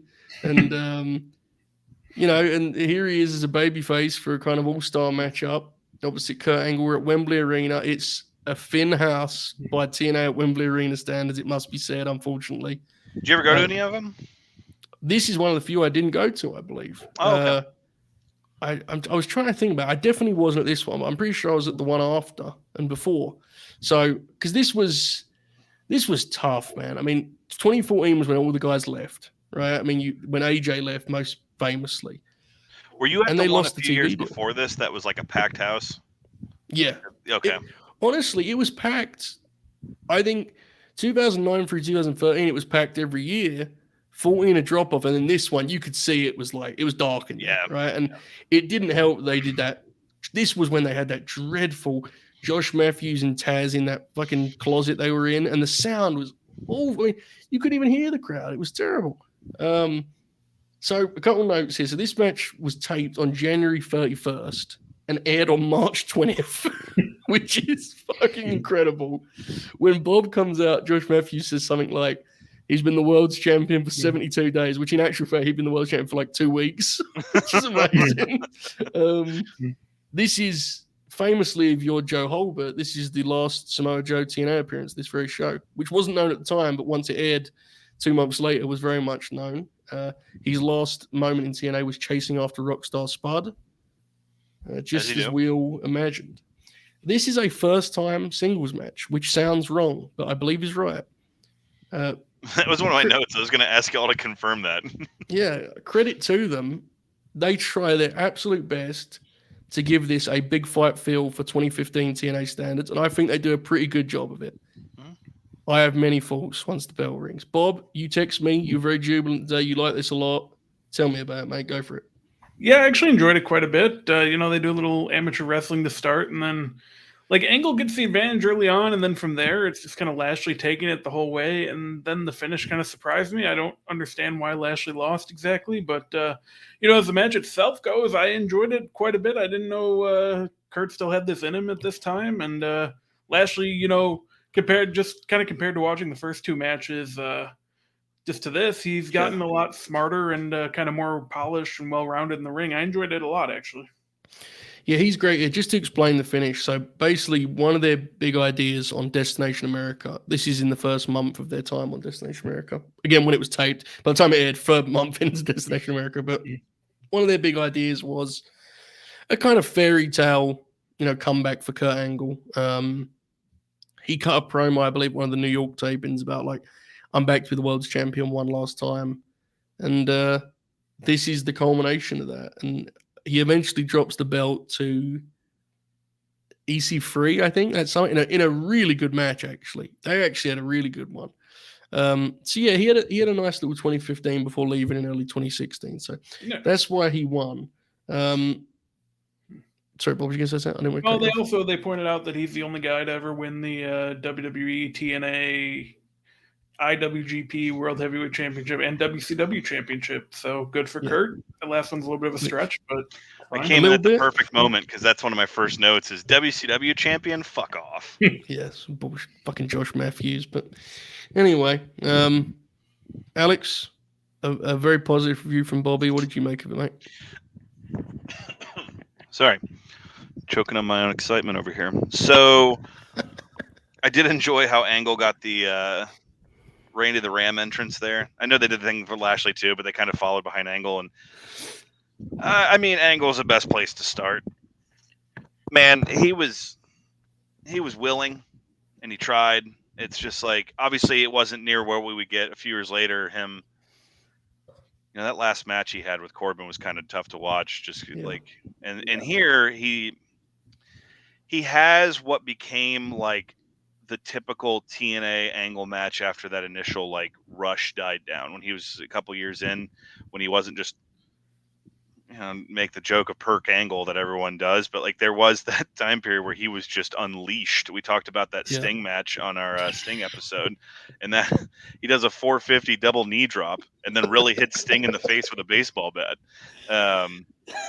So here it's basically the formula. I'll give you some German suplexes, my angle slam, and we'll do the ankle lock thing. And so honestly, a lot of this is on Lashley to kind of keep the interest going because and I feel he does a good job. It's not a great match. It's a good match. And unfortunately, because of the Labs fan also, I just now laugh anytime Taz starts speaking on commentary, just with their most recent journey. And he says some shit that, it's the Taz bingo card, pop them hips. But then towards the finish, he goes, why has no one booked this match before? And That was just like, awful. dude, come on.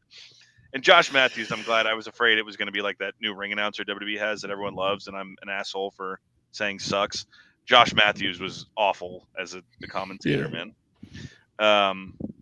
Kurt's willing. My note says Kurt is willing, Bob is cooking, because Lashley does a really good job of carrying this. And I kind of like the finish because I thought it was going to be dumb if he sold it like he passed out in the ankle lock, because that's overdone, Yeah. And then he kind of like fights it and then eventually taps out. And it is exactly what you and I alluded to at the beginning. Lashley was having this like resurgence and kind of figuring things out while no one was paying attention. And yeah, the match just looks weird because the lighting is askew, and it's I would recommend it. It's not go out of your way to see it, but if someone's never seen it before and are interested in it, definitely check it out. It's just Kurt's in rough shape, man. So, Kurt's kind of been a subject of discussion recently with some of the things that are going on, and I don't think people understand like what he was when he was in his prime. Like when he showed up in 98 or 99, excuse me, in 2000, like what he was capable of, and then seeing him here with like the neck that's all fused and stuff. It's just like it's a tale of two Kurts for sure, but Lashley does a very good job of making this seem like a main event worthy match. Yeah, I agree completely as to Lashley's performance. I think this really actually showcases the polish that he'd kind of, through the years developed and so on and so forth. Okay, this is not a bad match. On effort alone, it's a good watch. But I have to tell you, this match, frustrated me to a level that I found quite embarrassing. You know, in terms of myself, I mean, this was the kind of thing where I had to look in the mirror afterwards and wonder where I was at in my life. I was so frustrated by this 2015 TNA match because you can't hide. Like, I mean, look at Kurt at this point. Bless his heart. His effort is remarkable and his pride is admirable, but he's finished, you know, physically. No shame in it. There's a reason for it. He's busted his ass. But I just found it so frustrating. They work this like this kind of Clash of the Titans dream match when it's so obvious the match should be that Kurt is an old fucker who needs to find a way to win. He needs to get Bob to the mat for 3 seconds, you know? Like, it drove me nuts in that regard. Like, at the start of the match, they play around with the idea I'm talking about, and Bobby hits like a shoulder tackle, and Kurt gets to a knee and kind of like does a face as if to, that was very quick, you know. And I was like, oh, Kurt's gonna be the old gunsling, which is my favorite wrestling trope of all the old great try to win one last big match. It's great, but Kurt can't help himself. I mean, he does so many German suplexes in this match, you know, and they just go 50-50, and it's like, it's not bad because they're doing a lot of stuff, and it's like, it's fun to watch, I guess, on the novelty of it. But at the same time, it's like, brother, Bobby Lashley is a specimen who looks like an action figure. You're nearly 50 and you look like it. God bless. Lean in. Tell the story that's right in front of you. Don't try and convince me this is like a shootout between these two athletes at the top of their game. You know, and that's where I really, and you know, it's not Kurt Angle. Kurt Angle's great, obviously. It's so many great matches. That's where he drives me nuts sometimes. It's like the pieces were here to actually do something that was really dramatic and compelling.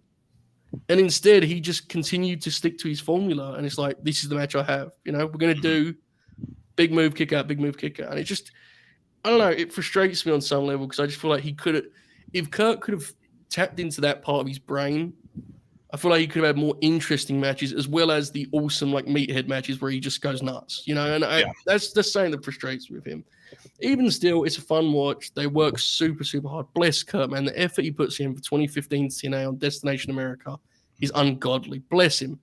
You know, the thing that I'm suggesting honestly would have been an easier night's work for him than what he actually did. So I mean it with all love. Great Lashley performance. But yeah, this frustrates me. There's one moment in particular. I don't know if you guys will remember this, but you know, Bobby gets the ankle lock and Wembley boos because it's like, you know, that's disrespectful, right?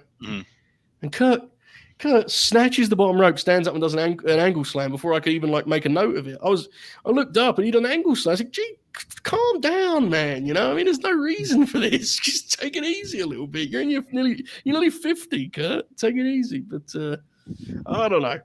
It's an interesting match. It's an interesting time. It's a totally lost match, we're being honest. It's a match if you post like the screenshot, people are like, wait, what? Yeah. And especially because of the way the building looks. So yeah, this was one of those cases where I found it very hard to divorce the match they had from the match I think they clearly should have had. But it's a nice meathead match all the same, and Bobby looks great. So an interesting moment in time for sure. Interesting stuff. Okay. Let's jump ahead. 2 years forward, 2017, the Genesis TV special, which is not really a TV special, it's just what they called that week's Impact. And he said Dynamite, which would have been fitting. They are now on Pop TV. This is why Oracle's not with us, is this match. Absolutely. This is their second year on Pop TV. This is really now, we're deep into the era of TNA that people don't watch. Like, this is a lost time. Well, to be fair, real quick, the date in mind, because I was scrolling through the episode, this was the closest they had come to in years in picking up any kind of sustainable attention because of the broken Matt and Brother Nero thing. You're right. Yeah, and I'm glad you called that because that is on this episode, actually. A lot of that stuff. Like, they have the deal where Ruby's playing the piano for the entrance at the start of the show. Within that, they kind of found this strange chemistry with Eddie Edwards and Bobby Lashley, which doesn't make sense on paper, but as soon as you watch them wrestle, makes sense because it's basically a case of babyface who bumps a lot versus Bobby Lashley. It's like, easy. So they tapped into that in the summer of 2016, and it resulted in Eddie winning the belt on the TV after Bound for Glory, where Lashley surprised people by beating EC3. So that's kind of where we're at here. This match is often cited as the one that kind of embodied the development and improvement of Lashley. Right, he's working a guy who's a indie work rate guy for the sake of in want of a better term, and they have a 30-minute Iron Man match. I do want to know that if you're watching this program and you hear me praise this match and you're scared of watching it, the actual final cut of this match is like 20 minutes. Yeah, it is chopped up to hell in the edit, but lots of like here nonetheless. They put a shift in here, don't they? Good lord, they get off to a start too. I had a hell of a time with this one. Alex, I'm assuming you hadn't seen. Had you seen the Eddie Edwards Bobby matches before? No. What did you make of this here, Delvin? I'm sure it was a bit of a daunting one when we locked it in. Well, the Eddie Edwards LOL is more of a, like, at least for me, a modern thing. There's we could be in year 40 of Grin Grappler, and I'm not sure we would have had an Eddie Edwards episode yet. So I guess now is the time to probably talk about him. Of like, there is a very weird crop of guys that were right after, like, that were there when kind of everything changed with Ring of Honor, and it was no longer what it had been. You know, after that Nigel title run and stuff, everything was a little bit different. And I do feel like there's some guys that in the moment got overblown, or people just, they were more a product of people's like hopes than were actually good, because people wanted Ring of Honor to still be what it was. Now, I like the American Wolves. I thought they were a good tag team. I had absolutely no time for Davey as a singles wrestler, but I thought Eddie was good. But Eddie, every time I watched like a Ring of Honor show, he was like Greg Valentine for me, or Zabisco. It took him like 15 minutes to start doing anything, which isn't really the case here. But I didn't realize he was still clean shaven, faux hawk Eddie Edwards here too, which is like a moment. That's a moment in time stamp seeing that wrestler there. So I sometimes think he obviously made some bad decisions in his early career. He was one of those guys that regularly killed himself in matches, and that's why now my understanding is he can't really do too much except walk and brawl, and also hitching your wagon to TNA for that long, and also hitching, like, trying to get signed to NXT when you got Davey in tow, who like blows your whole shot because he doesn't take Triple H's instructions. So some tactical errors along the way, but he did have this moment here. I think of that crop of guys that I was talking about, those ROH guys that might have gotten kind of overhyped at the time, I think he's pretty good. And I think a match like this, sometimes you'll find that those indie dudes who are used to kind of that work rate style will really shine when they have to do the big man, little man match. Yeah. Kalisto or Samurai del Sol, is that what he goes? Yeah. Great example. Like, when he would wrestle Corbin or Braun Strowman or something, that shit was awesome, dude. And so Eddie here, I was really not blown away, but kind of impressed by this match. I did audibly hoot and holler when he took a powerbomb on the stage and bounced off of it. And I'm glad they showed a replay, because when they did it the first time, they had to bleep it out because I guess Josh Matthews was saying a swear word when that happened. That's one of the most pitiful things I've ever seen in my life. Could you believe that? They bleeped out and out. But this is Headband Lashley, and this is a different beast altogether, man. When Lashley put that headband on, that was like his Mcron crystal or something, man. That like just that took over. He became something new, and he is like, I want to kick my own ass for one of my notes being character work, but like, when he's talking shit to the crowd and it's just too easy and it's not heavy-handed, I'm rehearsing shit in front of this crowd, it's great. And but this match is also kind of depressing because it is no one watching TNA, and I don't know if either of y'all noticed, there's a woman in the front row opposite Hardcam that like has her back to it just because she's on her phone and like talking to her boyfriend the whole time, and it's like, man, this maybe could have been something if it had a bit more exposure. But he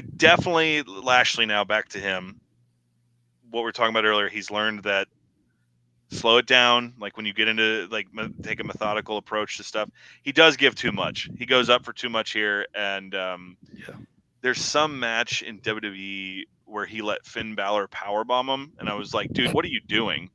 I remember like this is how like fucking antiquated my notion of wrestling is. At some point in like 2015, Roman Reigns let Seth Rollins buckle bomb him, and I was just like, he's not a main eventer. Like he shouldn't have let him do that. I was like, I wrote Roman Reigns off just because of that. And I remember when Lashley let Finn Balor powerbomb, I'm like, what are you doing? Because he takes a blue thunder bomb from Eddie Edwards in this match. Yeah. I know there's people listening to this right now that's like, God, you're a miserable fuck. But like that's just what I think when I watch some of this stuff sometimes. So anyway, fun. The ring was mic'd hilariously, like to like a high degree. But they put it all together, and there's a really good comeback from Eddie, and like the closing stretch is really fun. And I do the finish of this, which spoiler alert is Lashley's up one fall. He goes for the spear, and he does the Aki engine counter. You know, when you're Goldberg and someone counters and gets him in a guillotine choke.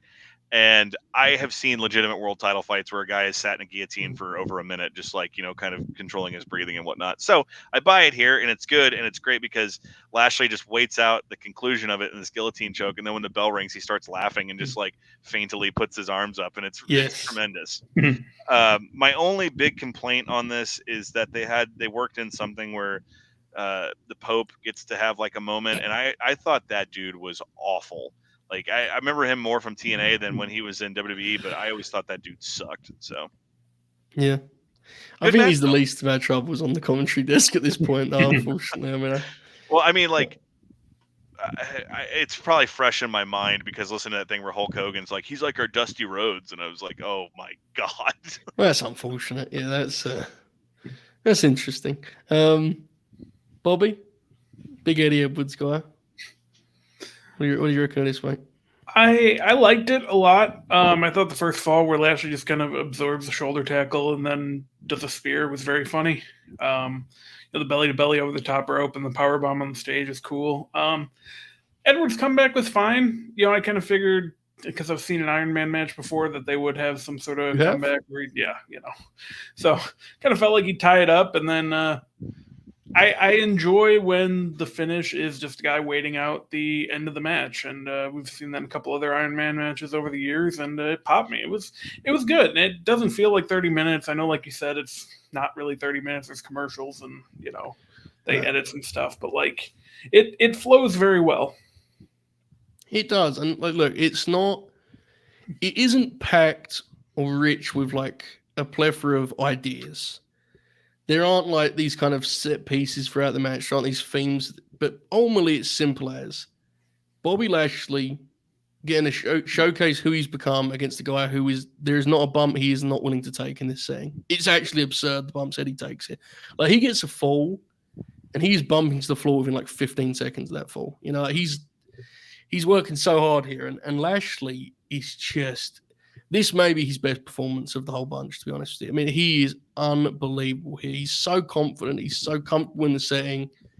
And so much of the match is him taking it and leading it and steering the ship. And he's so confident, man. Like you mentioned when he's talking to the people, and they even start chanting it's too easy, right? Because he just feels like the man. It's like, it's a really nice dynamic they have. I don't think it's like a classic or anything, but it's quite striking how easily Lashley navigates a 30-minute Iron Man match, considering that, while we're all fans, that isn't necessarily the archetype of wrestler you would just, it's not really who he is, right? But he can do it. And this match kind of embodied that improvement and that progression as worker. And again, there aren't like a lot of, it's not like there's like a body part that's targeted and stuff, but I thought he did a good job of Eddie's falls feeling mostly earned. I agree with you, Alex. They go a stretch far, but that's just, let's be honest, that's a case of circumstance. There wasn't many guys in the promotion Bobby could really work with feasibly.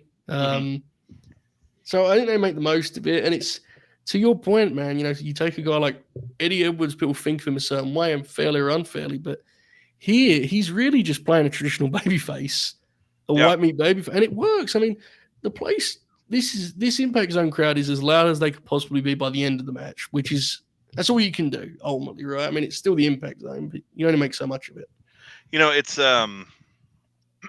we have our like circle of Twitter, and we're all friends. We kind of have like similar sets of knowledge. But especially like we always joke about how younger and younger wrestling fans are getting in terms of like people who weren't alive when X happened, or people, with the amount of people that watch AEW and like WWE now, or Impact too, because people watch that. There are definitely people out there that don't know a match like this exists. And like when you would tell them, they'd be like, "What?" And when they would watch it, it would also, if you watch Impact now, my understanding, I don't, but what I understand Eddie Edwards is now, and you go back and watch something like this, it's like watching a different wrestler. And even with Lashley too, I think people have just gotten so used to him being in the big boy matches that the Cena match is a hidden gem for a lot of reasons.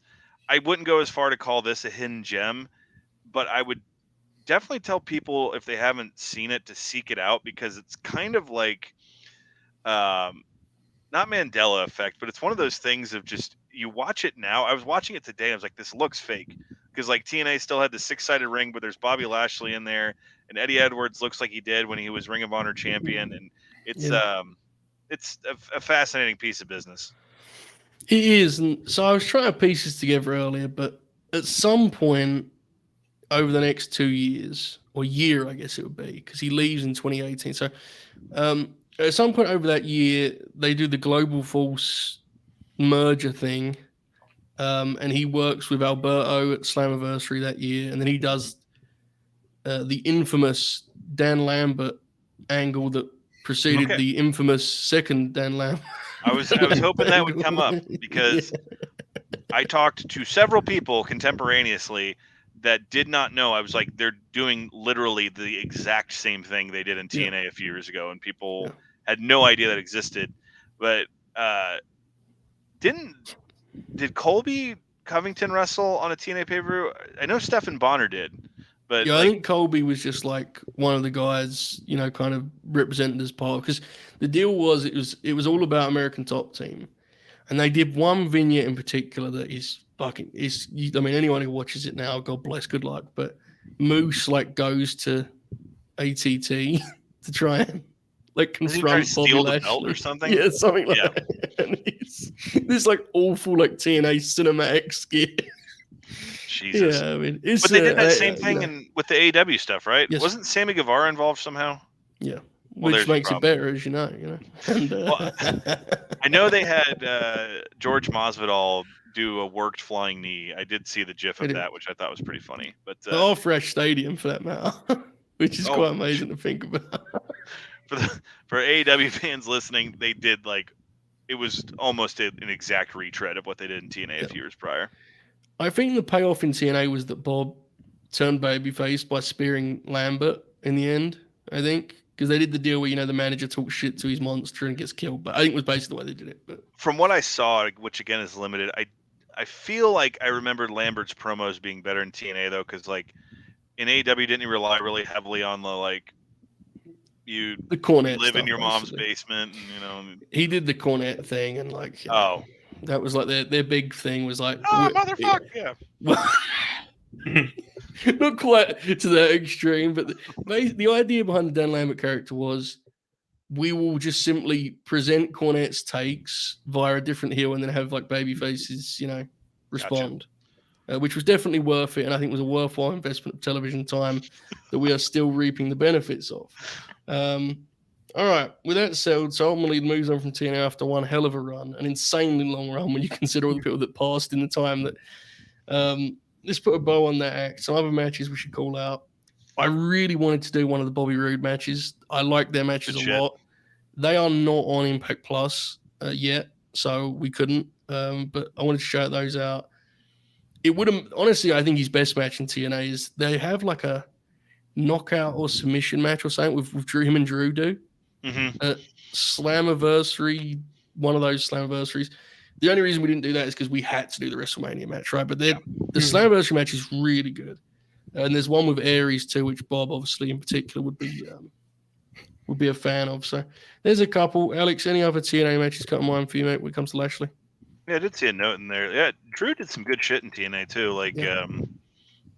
if I might be old age kicking in, but I think he had like a good singles match with Matt Hardy before the broken stuff started. And Yeah. Lashley. I know he had a good match with EC3, as insane as that may sound.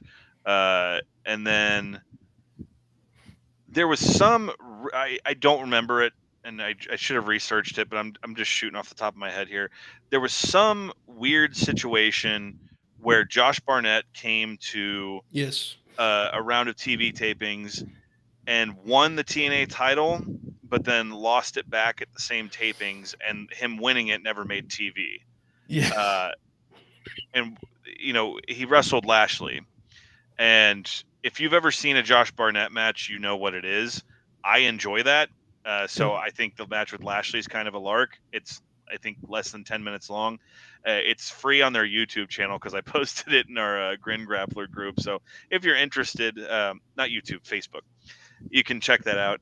And then, yeah, I think that was about it. I do know during this time, too, one of the things that really hurt the idea that he was good was, or had gotten like great, as we saw at the WrestleCon Super Show in Orlando 2017. The main event of that was Broken Matt and Brother Nero against Pentagon and Phoenix, and the match they promoted as the co-main was Bobby Lashley defending the TNA World Title against Jeff Cobb. And at that point, I'd seen a limited amount of Cobb and was like, holy shit. And I was like fired up for that match. That was like one of my most anticipated matches going into the weekend. It is an absolute train wreck.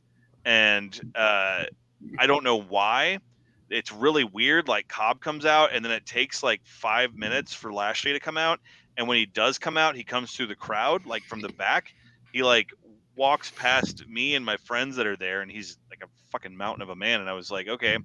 And then they just don't do anything with each other. Like, basically, they don't want to do the other guy's stuff. And then eventually Lashley pins him and wins. But at that point, like we said, no one was really watching TNA. So everyone was like, hey, it's Bobby Lashley. And then it just got like mercilessly shit on when it was over. And so like, it was a strange thing to watch unfold in real time, because I thought it could have been good. But I do know that some people who had just tuned into that hurt the perception of the idea that he had somehow become really good. But there are some kind of, Easter eggs hidden throughout his TNA run that definitely worth seeking out, that warrants seeking out, I should say. So Barnett, EC3, Drew Galloway, Bobby Roode, as we mentioned, Aries. There's some good stuff in there, man. Absolutely. I think he has a good one with Storm too, I think. Most guys who stop through TNA have a good match with James Storm, so that would make sense. Yeah. Bobby, I assume we've covered everything in TNA. I don't know if you didn't see a lot of it, right? So yeah, I think you guys got it all. Okay. Act 3, the return to WWE. I was in attendance for his triumphant return, in which he beat up Elias in New Orleans. He had the headband on. I was there too. He did. Mm-hmm. He then went into a feud with Sami Zayn that, I correct me if I'm wrong, was about his sisters. It was, yes. That was I very remember bad. that, but that was his immediate program. Yeah. Yep. Oh, His my God. finish was a delayed suplex, which he tried to perform on Big Cass and legitimately murdered him in the greatest Royal Rumble ever.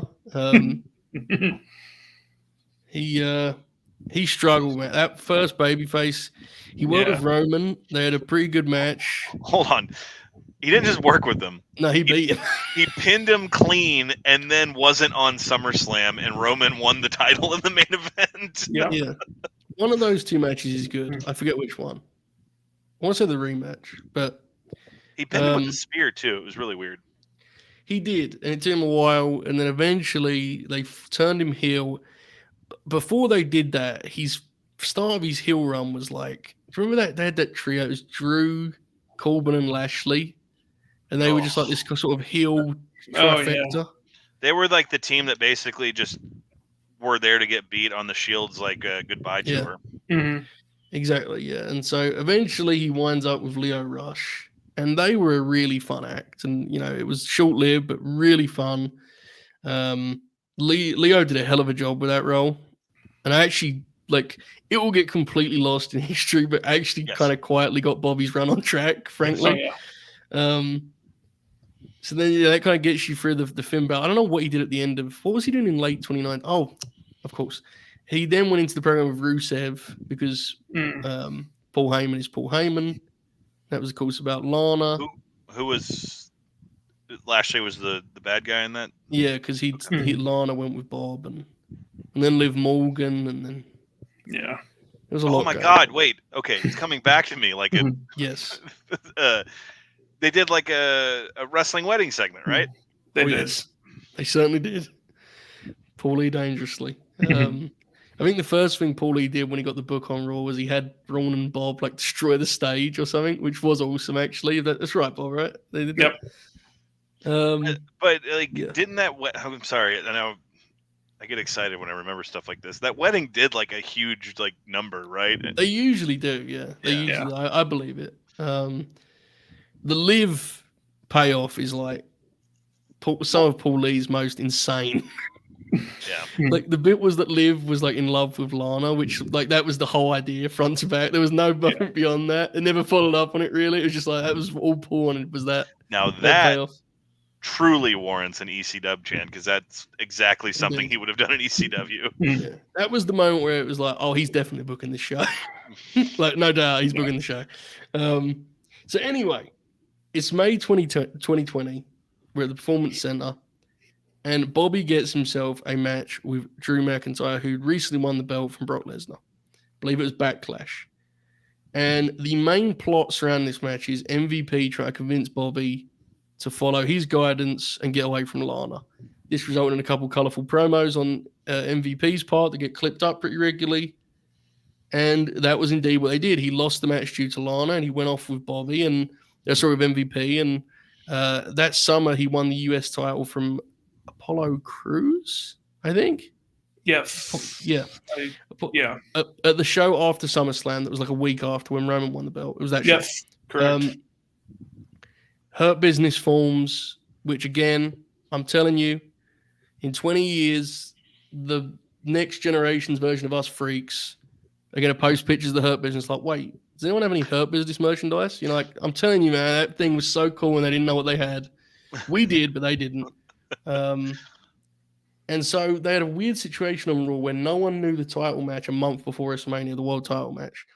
And at Elimination Chamber, Bobby lost the US belt without getting pinned and then closed the show by attacking Drew so that Miz could cash in on Drew, which meant he would get a shot at Miz, meaning he could beat the Miz, who was a heel, so he would get a babyface title win, only to return heel so he could work Drew McIntyre, who had just lost the belt to the Miz, and they would wrestle at WrestleMania because then Drew could get the moment he was supposed to get the year prior by getting a babyface win in front of fans, but he actually lost. Yeah. So I hope that summarized things well enough. That brings us to WrestleMania. And if that wasn't enough, it's been pouring down rain. There has been a delay. The people are ready for action. Finally, we get to the opening match of WrestleMania, Tampa, Florida. Samoa Joe and a poncho. Indeed. Very simple tell. I just tried to tell there. And let's get to it. I'm a big fan of this one. Heavyweight, just clash right here to kick off WrestleMania. One thing I would say before I throw it around to you guys, I've been talking for long enough, but it says a lot about 2021 WWE. This match does not have a lot of heat, and it's the first match fans have seen in attendance for over a year. Mm-hmm. And they're so excited, and the match starts, and they go, "Oh yeah, this is fine, I guess." And it's a good match. It's just it's weird. And obviously, the rain's a big part of that, no doubt. But Bobby, obviously, I know you've seen this before. What did you think of it revisiting it, mate? Yeah, actually, I enjoyed it quite a bit. I enjoyed it quite a bit when I saw it the first time as well. Really forget how awesome Lashley's entrance looks in a big stage like that, and it looked great in the Thunderdome too. But he's got probably the best big arena entrance other than Roman right now. So that rules. And yeah, I remember going into this, the whole thing was well, Drew's gonna win because he didn't get his moment against Brock, and then when Lashley just wins, it's okay, that's cool. I prefer that. I like Lashley more than Drew, but wasn't expecting it at all. Right. But I'm also glad that Lashley got it because he was, and you talked about this a little bit earlier, he was kind of the Raw standout of the Thunderdome era. Like that U.S. title run where he's just kind of running through guys, which was to set him up for this world title run that everyone got mad at. Like, oh, why is he beating all these guys? It's like, well, it's a mid-card title. They're trying to elevate him, and they did. And really one of the only, I'm not going to say go rewatch it because you shouldn't rewatch any of the Thunderdome stuff, but like one of the only bright spots on Raw in that entire era. Yeah. And it was kind of cool that he got a moment at WrestleMania. Like, Drew, whatever, it is what it is. It's cool for Lashley, though. Yeah, I remember this was the time where I started calling him Big Van Bob because he was just slaughtering guys in a way we don't get anymore. Everyone has to go 50-50. It was awesome. Mm-hmm. But I'm exactly where you're at with this, Bob, where it's like, as a fan, I pop huge for Bobby winning because I like Bobby Lashley. I'm not like a huge... I appreciate Drew McIntyre. I'm not a fan necessarily. But this is like an all-time hilarious WWE moment where it's like, welcome back, immediate tragedy awaits. Like the hero just gets choked unconscious by Bobby Lashley. It's amazing. There's also, I have a lot of praise for the match we'll get into, but it has to be noted the worst distraction spot in the history of professional wrestling, in which MVP yells Bobby and Drew just stops wrestling. I have no idea whose call that was. But he doesn't even yell Drew. He yells Bobby. Why he does it the whole match? Why was Drew so befuddled by this? I don't know. Anyway, that cost him the match, which is hilarious. I wonder why babyfaces weren't over in 2021 WWE.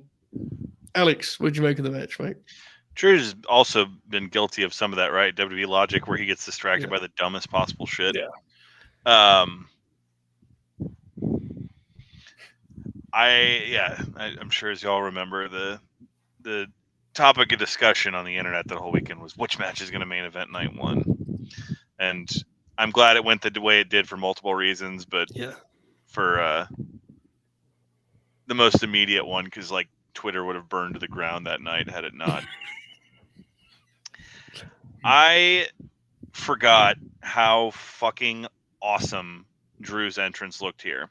Because it's those blue lights and it's pouring rain when he comes out. And Drew, look at him, dude. He's a fucking action figure. That's part of the appeal of this match. Both him and Lashley look like you're fucking LJNs that you're just banging into each other. And when he comes out and the flames and the fire's going, and then Lashley comes out, same thing. It's quite cinematic. I maintain I love the germ of the idea of what they try to do with the Miz thing, because the Miz is an idiot, and he's like, "Oh, I'll employ this guy to help me win the title, and I'll tell him he's going to get a title shot, but he's not actually going to." And then so when he actually had the match, he got absolutely destroyed, and I'd like that. I wish had happened in front of a crowd, because Lashley winning the WWE title is really cool. And I'm never going to believe it's really cool when in highlight packages, it's him with a video screen with people's faces behind him. I just remember going to this match the day of WrestleMania, because of course this is something I would remember. They posted the WrestleMania 6 poster, but instead of Warrior and Hogan, it was Lashley and Drew had the sword. And I was just like, that's my match of the night. I'm so fired up for that just based on this post alone. And yeah, it was the rough collar and elbow to begin with, and like throwing each other around. There's a couple things like that spot Drew likes where he's down and then comes up and grabs you by the head and throws you. Lashley didn't quite know what he was doing. He was like, "Whoa, big fella, what's going on here?" But other than that, it's a lot of fun. You get Drew's big dive, and I still don't really understand the idea of the finish. Like, if Lashley was just going to win, why not just save the Miz thing to open WrestleMania, where he kills the Miz in front of a live crowd? And so I remember marking out when Drew lost, because I liked Lashley a lot. But who did he end up losing it to? Did he hold it through for the whole year? He held it until the Big E thing, yeah. Okay, well, at least he beat Drew like twice more, I think. Because they had a Hell in a Cell match, too. Yes. Well, if he held on to it to the Big E thing, it worked out well, because it just went back to Brock anyway, so it was worth something, Good call. Good. we need to figure out a way to get back on him, actually. That's a good call, Alex. I'm glad you reminded me that. We'll talk about it afterwards. But, closing thoughts. It's fun. it's a historic match in the sense of it was the Mania back, and it's something I'll always kind of remember. And I remember they have it on Peacock. It's a separate video, but like the rain delay, when they have Drew cut a promo before it, you can see he's like literally like trembling because he was so like fired up to get out there. And like then they're like, nope, rain delay, and he cuts this pretty good promo. And so the emotion him and Lashley kind of have when they come out seems pretty genuine, of just like, fuck yeah, we're back type thing. But you do not historically get many opening matches, especially at WrestleMania like this, where it's just two fucking heavyweights just going at it. Yeah. And so for that, it kind of stands out, and it's fun, and it's a bit more in the next match we're getting to, but my God, the progression of Lashley to where he's the almighty here is just like, good Lord, man. Mm-hmm. Yeah, and I think, in terms of novelty, obviously WrestleMania the Reign, but we do have to reiterate a Slammiversary main event going to the WrestleMania was pretty cool. So I mean, that's a neat deal in itself. Man, I like this match a lot. Like, I don't think it ever becomes like great necessarily, but I don't even think it's really trying to be. It's just a bruising heavyweight title match. Forgot. Bobby, Sorry, physical media. beautiful. There we go. Can always run back that Fiend match when you want to. Go back and see the greatest hits of the business. I scratched that part of the disc.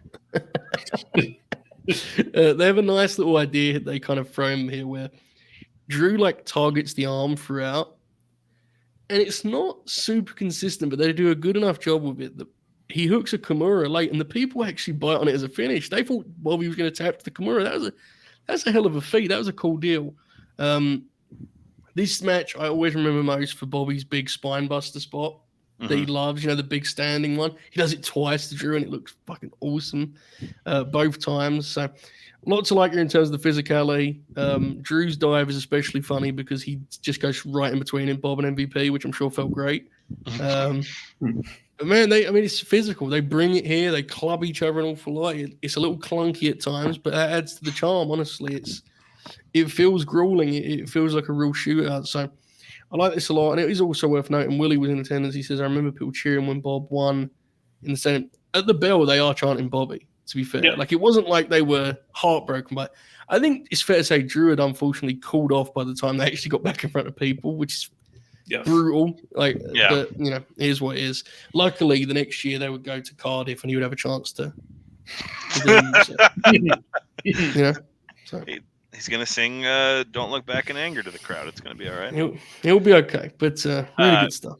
Yeah, real quick, I forgot to mention, this has nothing to do with the actual match, but like, I think this show was where Vince McMahon's deal with the devil expired. Like, I think this was the last show where, because obviously he's kind of hit some skids since then in his professional and personal life, but isn't the most Vince McMahon thing ever is your biggest show of the year is delayed to begin with by a massive rainstorm.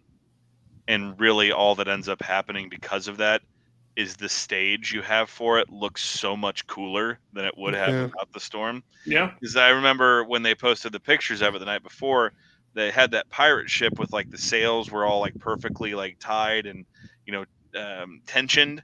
And then when that storm hit, that pirate ship looks incredible for the rest of the weekend. Yep. So, Vince McMahon will burn in hell, but at least he got some good stuff out of it.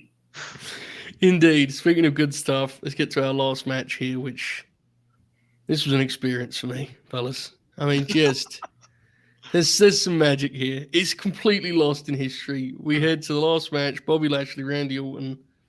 This is the night Big E cashed in, so naturally, this match is completely lost to history. Like, no one will ever remember this match. And I'm not saying it's a classic or anything. Randy is already the Raw Tag Team. I didn't realize this was going that long, the thing with Riddle, but he's already in that team. He's the champ, the Raw Tag Team champ anyway. Bobby is the almighty. He's, at the peak of his powers in that regard. He feels such a big star. But man, this is the Randy Orton show. And I mean that with all love to our friend Big Bob. We love him. We adore him. He looks great. He is great here. Randy Orton is so over that he kicks this match off with a heel cutoff spot as his babyface shine. He bows to ringside and then uses Riddle as a distraction so that he can hit Bobby from behind, and the people are chanting, "Randy, Randy." A freak of nature. I really, really love this. Clearly, I will elaborate here as we go.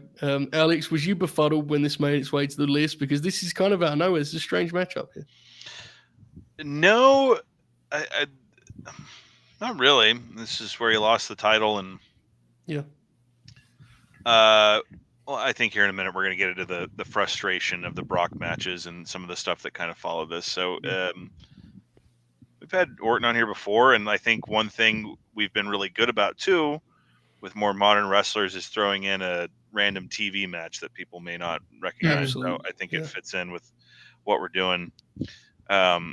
Who was the feller on commentary that did Bellator commentary? Jimmy Smith. Okay, he was short-lived, right? He was, Yeah. and every week that Kevin Patrick does commentary, he seems better just by memory. You know, it's incredible. Was Jimmy Smith on any WrestleMania? I don't think so. He may have made it to that sect. Did Cole do the whole 2022 Yeah, because one? when did they start? Because Cole and Corey did pay-per-views. I don't remember if Jimmy. I don't think he did WrestleMania 38. He might have, but Okay. So there was that other guy that was only there for like a month, and I Edmund assume that. Burke. Okay, Yeah. and that was before this. Yeah. Okay. Yeah, I believe so. Yeah. Okay. I appreciate your patience, indulging me. That's fine. So my first note is, holy fuck, man. That's literally what it says. When you watch these matches in order, and when Lashley comes out after that entrance, and his eyes are just dead set on the ring, and he's wearing the WWE title, and he's using his fist to pump along to the beat of his music, it's just like, ma'am. That is like a first experience in terms of Grin Grappler. Of like, we talked about the progression of the matches and stuff, but when you start at that 4-way at No Mercy, and within 2.5 hours you're watching this guy, it's like, Jesus Christ, man. It's like he always had, it was there, but this dude over the next 15 years figured out exactly how to channel it and make himself a star, which is true during his title run, man. And I was at stadium shows where he was the champion, and can confirm people bought that dude as a marauder and a star. Yeah, like my notes about Lashley just being on another level, and it's because I know Orton's great. It's easy to joke about Orton, like pretty much took 10 years of his career off, but like when he started, he was awesome, and then these past few years too, he just decided, hey, I'm gonna remind these people who I am again. His Power Slam, Randy Orton and Dustin Rhodes, two greatest Power Slams ever in wrestling, I would venture to say. Samoa Joe, Joe's up there. yeah, 2005 Samoa Joe's up there. He had a good year, right, in 2005, Samoa Joe? Yeah, I don't know what he's doing nowadays, but yeah, he was good back then. They got that Solo Sokoa kid now. I don't know if you've seen him, but he's kind of... So Orton's great. One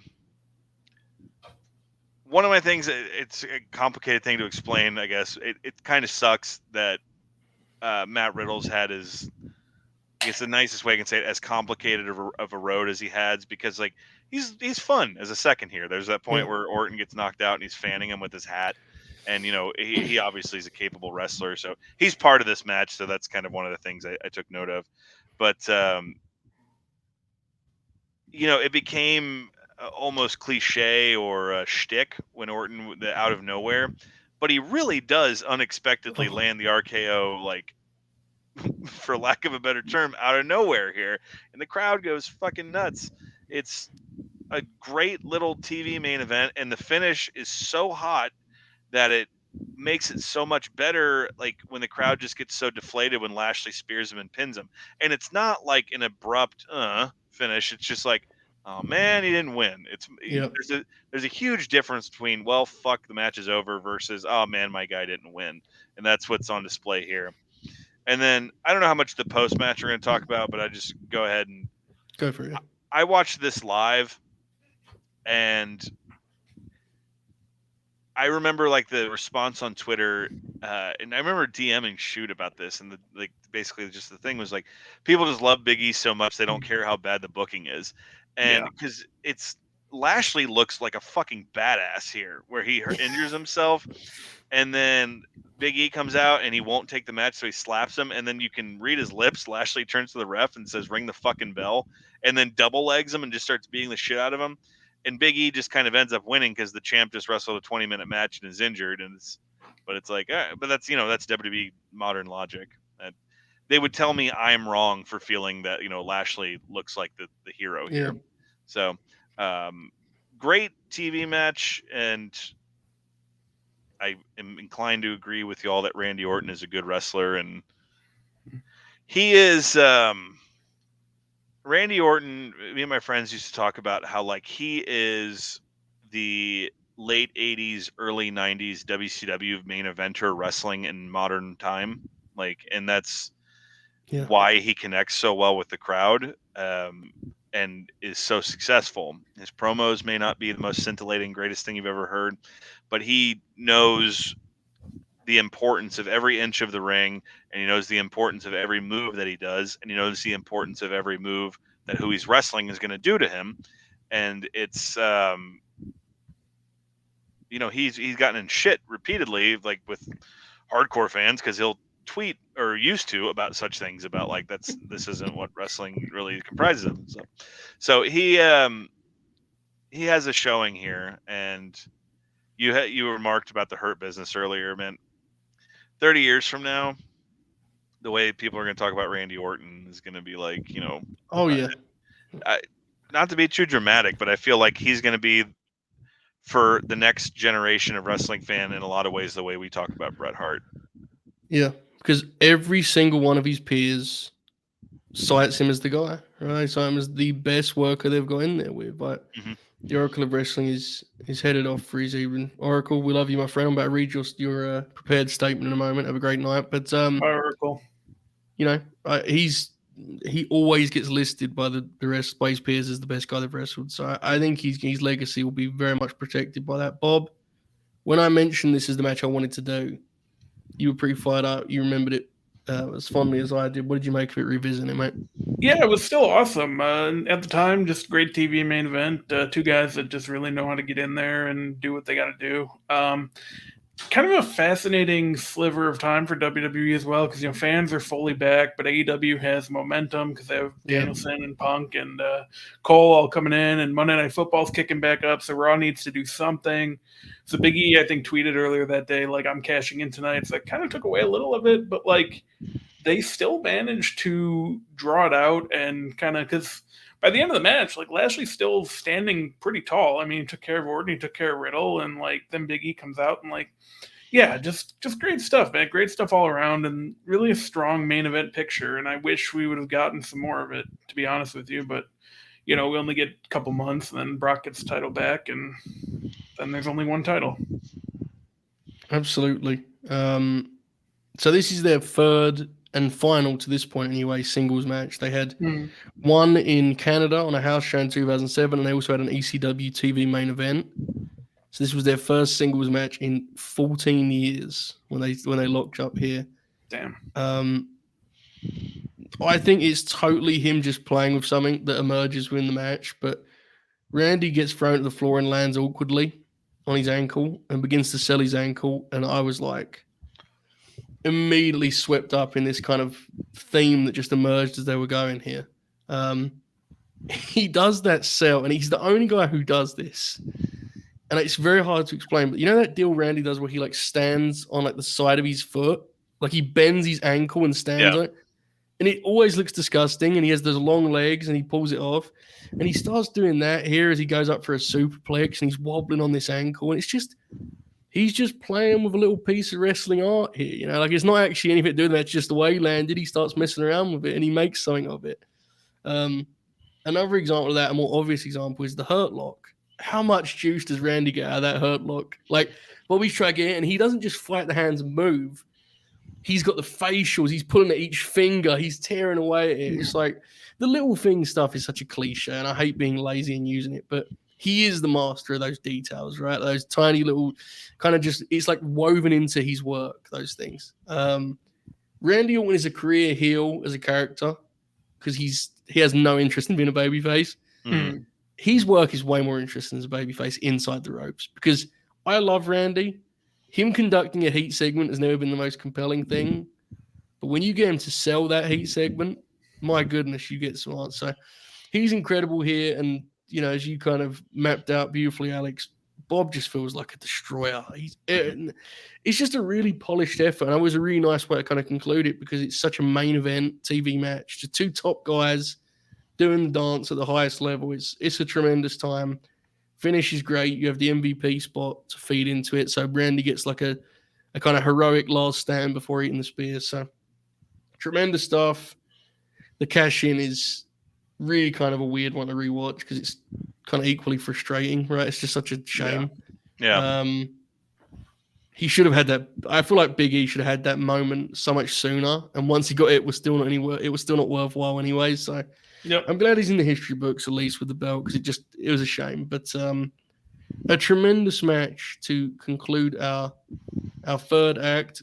As usual with guys that are still active, we'll kind of go from there and kind of catch up with what's happened since. So in the time following that, he regained the belt right at the Royal Rumble from Brock, and then he got hurt in the. When did he get hurt, Bob? Because where did he do it at the Chamber? In the Brock match, actually, because the he was taking all the German suplex. He took the first one like right on his shoulder and took the rest on his head because his shoulder was messed up. Yeah, so in 2022, he kind of emerged as like the promotion's organic top babyface. He got a receipt on Brock though. One of those suplexes he hit Brock with, he dumped him right on his head. Oh yeah, absolutely. He's since been called off quite dramatically. They're getting him restarted with something with the Street Profits, which hopefully works out. But the big thing since we stop here is really the Brock matches, right? Which, well, I'm sorry if I can selfishly. Yes, mate.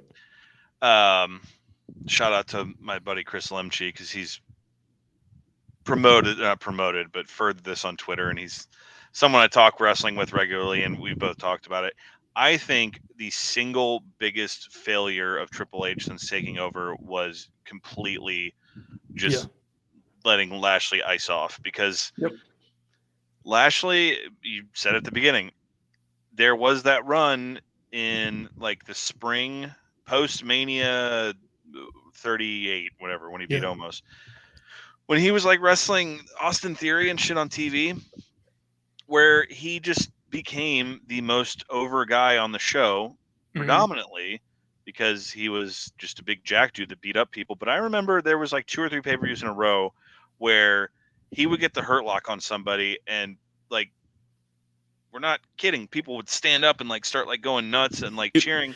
Specifically, he had his big moment at Hell in a Cell, which of course, once in a lifetime you see something like Cody did in the main event of that show, so I understand that it overshadows it. But at that show, I don't know who he wrestled or who he beat, but I do remember after the match he had like an extended like celebrating to the crowd, and then he went and grabbed a replica belt from someone of the WWE title and held it up and like said, "I'm next," and the place just went fucking nuts.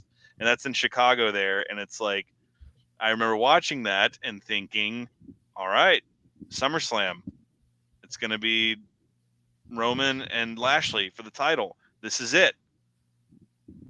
Well, it was not it. No. So, I know some people are very upset about the handling of the women's division and Johnny Gargano not getting enough 45-minute matches on Monday Night Raw, but I think Triple H really fucking dropped the ball with Lashley, and I think he still has value to offer, but he was red hot for. It sucks too because as great as he looks, he is a guy who's getting up there in age. Yeah, sucks. Like, to make a comparison, you mentioned the way they were popping for the Hurt Lock. It was reminiscent of those Nitros with Lex putting the rack on. I mean, it was like that. It was like people, as much as it can be nowadays, right? It's just, it does feel like they missed out on something there. It's been a missing out. It has to be said, the Brock thing did not come to fruition quite as anyone hoped, right? I mean, that was the match he wanted more than any other. He requested it for years, and I think Lesnar was happy to work with him and excited to initially, but it just never came together. And they had just a collection of strange matches that were either hindered by circumstance or a slight lack of chemistry. It just didn't work. That was the one for like years. It was like that's the only like card they have left to play Yeah. was like doing this, and then I mean, now it makes sense, but like going into the Rumble during like the first few minutes, they're like throwing each other around. It's like, yeah, but then now we get it. Brock's not going to do too much because all it is the bridge to get him to another fucking Roman match. So, Yeah. and I don't know. They had another match, right? How many did they have in them? Three or they had four?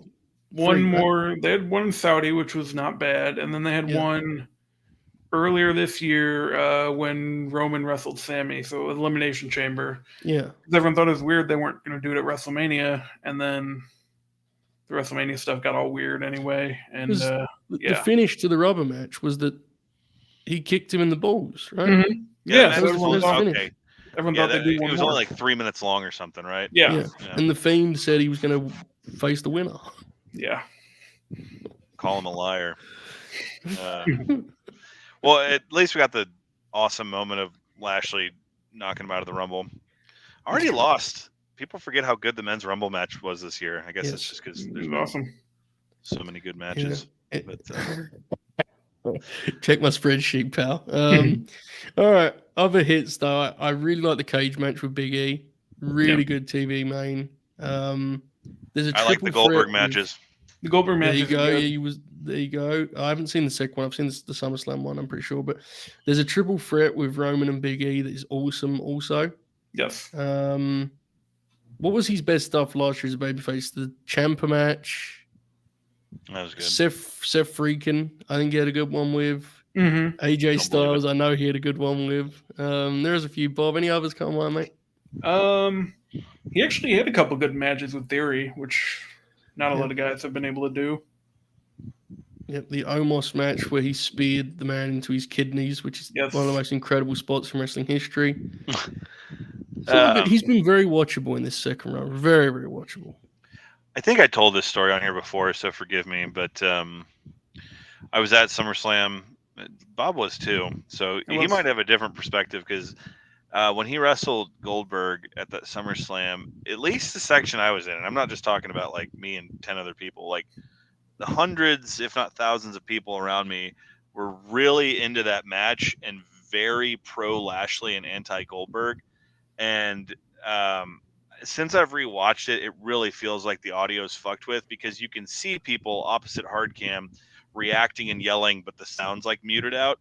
And specifically, there's a point after the match where Lashley's beating the shit out of Goldberg with a chair, and then he stops, and the crowd starts chanting one more time. And I guess they just muted out that chant, but you still see Lashley's just so fucking swept up in it. He turns to the crowd and he puts up the one, and everyone's like, "Yeah!" And then he put the minor in the Hurt Lock, and I acted inappropriately, screaming, "Kill him!" That's scraps, man. That's scraps. Part of the game. Okay, any other matches to shout out before we put a bow on Bob Lash? Any others come on, fellas? We've covered them pretty much, right? Since we've covered everything, the question has to be asked: what would the Bray Wyatt match have looked like? Well, it was going to reveal the new version of Alexa Bliss. It probably would have been very scary in more ways than one. Maybe not in the way they intended, but it would have been very scary. That was the let me careful how I phrase this. That was the believed finish of that match. Was she going to come out of like the Jack in the Box again? I guess we'll never know.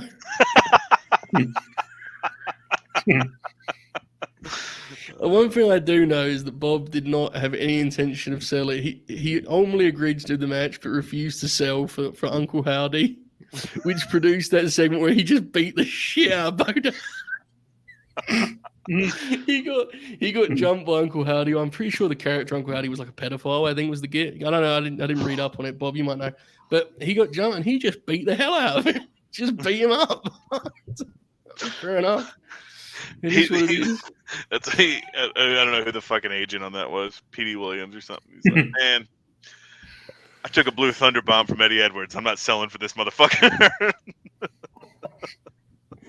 All right, as we always do, we'll close up just kind of finishing thoughts on Bobby Lashley's legacy thus far, and with that, I'll here move to the Oracle of Wrestling's prepared statement. He says, and I quote, The fella had no ring coordination when he started, but obviously he looked like $1,000,000. He's always had a natural presence about him that kept him interesting. Once he left the Fed the first time and got some international experience as a worker and shoot fighter, he became a somewhat unheralded force. Lots of strong matches in TNA, and when he came back in 2018 to the Fed, he got some buzz. It took about a year for him to get comfortable. Once he did, he has become one of the more exciting wrestlers to watch with his explosiveness and charisma. Those are the words of the Oracle of Wrestling, our fearless titan when it comes to analysis and punditry. With that in mind, Bob O'Neill. Actually, before I throw out international experience, we should know he was in the Inoki promotion. We didn't mention that, right? He did some stuff there. I was gonna save that for my. There's there you go. Yeah. A picture of him.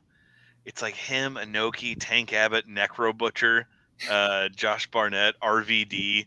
Like the lineup they had for that first show is pretty ridiculous. Sorry, Bob. An insane time. We probably stole your high spot there, Bob. I was about to go deep in the IGF lore. Bob, go ahead, mate. No, we've kind of spent the last 2 hours, as we so often do, just kind of putting over how great he is, and it's all justified, man. And I think he's better than ever. He was, at least when we last saw him. We talked about that second run, and I hope that whatever's coming up for him with the Street Profits thing really pans out, because I think they have a chance on SmackDown to kind of be in a pretty prominent spot, assuming Roman's not there after SummerSlam. And I think Lashley's a guy that you can kind of trust in that situation, even if you're going to do 6-man tags or whatever with those three. I'm excited for whatever's coming next, and it's been really a joy to watch him, from his first run and then see what he kind of turned into here. And just one of my favorites. Absolutely. Alex, final thoughts on the big man. Well, first, I need to start off. One of those comments in the chat blew my fucking mind. I didn't know he worked Triple Mania. He worked Triple Mania in 2008 when he teamed with Electroshock and Kenzo Suzuki to defeat the team of Chessman, La Parka, and Silver King. Oh, God bless. That's even better than I thought. Okay. Tremendous. Well, I mean, legitimately, think about who all has worked a WrestleMania, a Triple Mania, and a Bound for Glory. Like, it's not a big conglomerate of people. And a Bloody Mania for the Insane Clown Posse. You throw that in there, man, it's even less. But Jeff Jarrett, God bless. He's the answer to every question, Jeff absolutely. Jarrett. Bischoff. So Lashley is I think it wouldn't be too dramatic to say the modern example of someone who had it, but really figured out how to use it and went from being prospect to bona fide main eventer in front of our eyes. It is a very relevant topic. The idea of someone with prior credentials who's being groomed for pro wrestling coming in and absolutely shitting the bed this week. That's kind of come up. And I think Lashley is an example of, unless I'm mistaken, now granted, I never saw his first match, which he wrestled Nova on pay-per-view, which I think was his first match. Yep. But he always clearly had something. And from what we watched today, it was there. He was just so fucking eager and excited, and he figured out how to harness it. But it's not just that. He went from being, the knock on him was he couldn't cut promos, and that he had the body and potential ability, but he wasn't very charismatic. He went away. And of all things, during the time when he was doing shoot fighting is when he kind of in his parallel career figured out how to be a great professional wrestler in every aspect. It's and then he came back to WWE and faltered. And what you said, Joe, is I couldn't have said it better myself. The idea that there was this era of time where we were being told that that was just a fever dream, that we all got really, really fucking high on mushrooms and watched something that didn't happen. But then I came back around and we did talk about it a little bit, and I'm not very complimentary about much Leo Rush has done, but that run he did with Lashley was resuscitation being performed in front of us, and he deserves credit for that because he was very entertaining. Absolutely. And it was also one of those things of, I'm sure Bruce Pritchard's version of history. Well, we didn't know Lashley could do that. We didn't know he had it in him. And so, like, it was very interesting to watch unfold. And then he got with MVP and became the Almighty. And the pandemic run, and then the WrestleMania we watched, and that year-long stretch, and like when he wrestled Goldberg and just pretty much just beat the shit out of Goldberg at SummerSlam. That's basically what the match is. I think Goldberg gets like a shoulder tackle and a big throw, but it's mostly just him getting beat up. So it is kind of like bittersweet, or lukewarm would be a better word to use. That the note we end this on, of like, because it really seemed like he had finally connected with the crowd, and then it was like, here, it's right in front of you. And I'm not saying he had to beat Roman either, but I until I'm buried, I will tell you that 2022 SummerSlam could have been main evented by Lashley, and Roman, and it would have been just as good as anything they did with Brock. So a guy that maybe wasn't sure this was the career path for him when he started out, figured it out and made himself like a bona fide star, and in some regards like an all-timer, because like he's Bobby Lashley, man. He ain't Bret Hart, he ain't Randy Orton or anything like that, but he figured out what I need to be is just a big jacked up main eventer who beats the shit out of people, and that's all that really matters. And that's the important thing too, is like, with the exception of the stuff we talked about with Eddie, and then some of that joking about the Finn match, he never once like convinced himself he needs to be something different.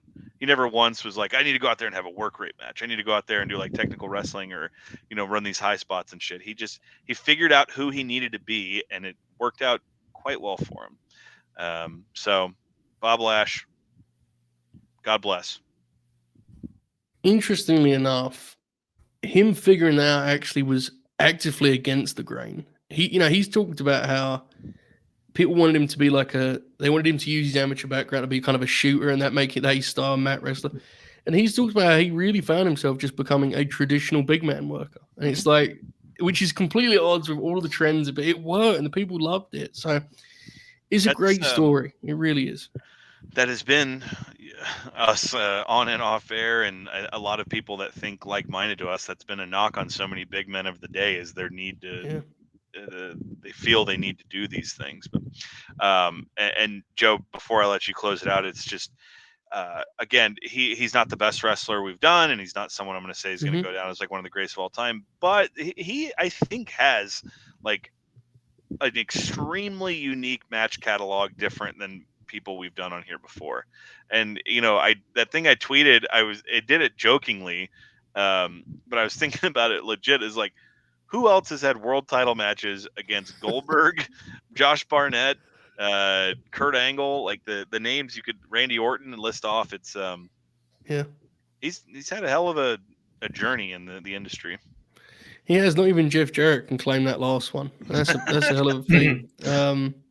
I think he really is one of the great kind of success stories over the last, decade. I think is probably the best way to put it, because that's when he's really found himself.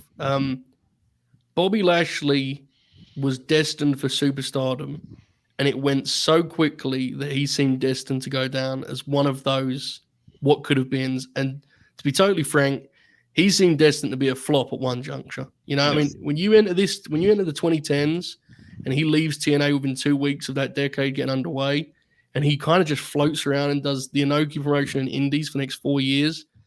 He seemed like an absolute lock to be one of those guys who's a thumbnail on YouTube of where is he now? And he ended up entering the next decade as one of the absolute top guys and main eventing, multiple shows, and being a centerpiece of TV and so on and so forth. So he's a remarkable tale, really.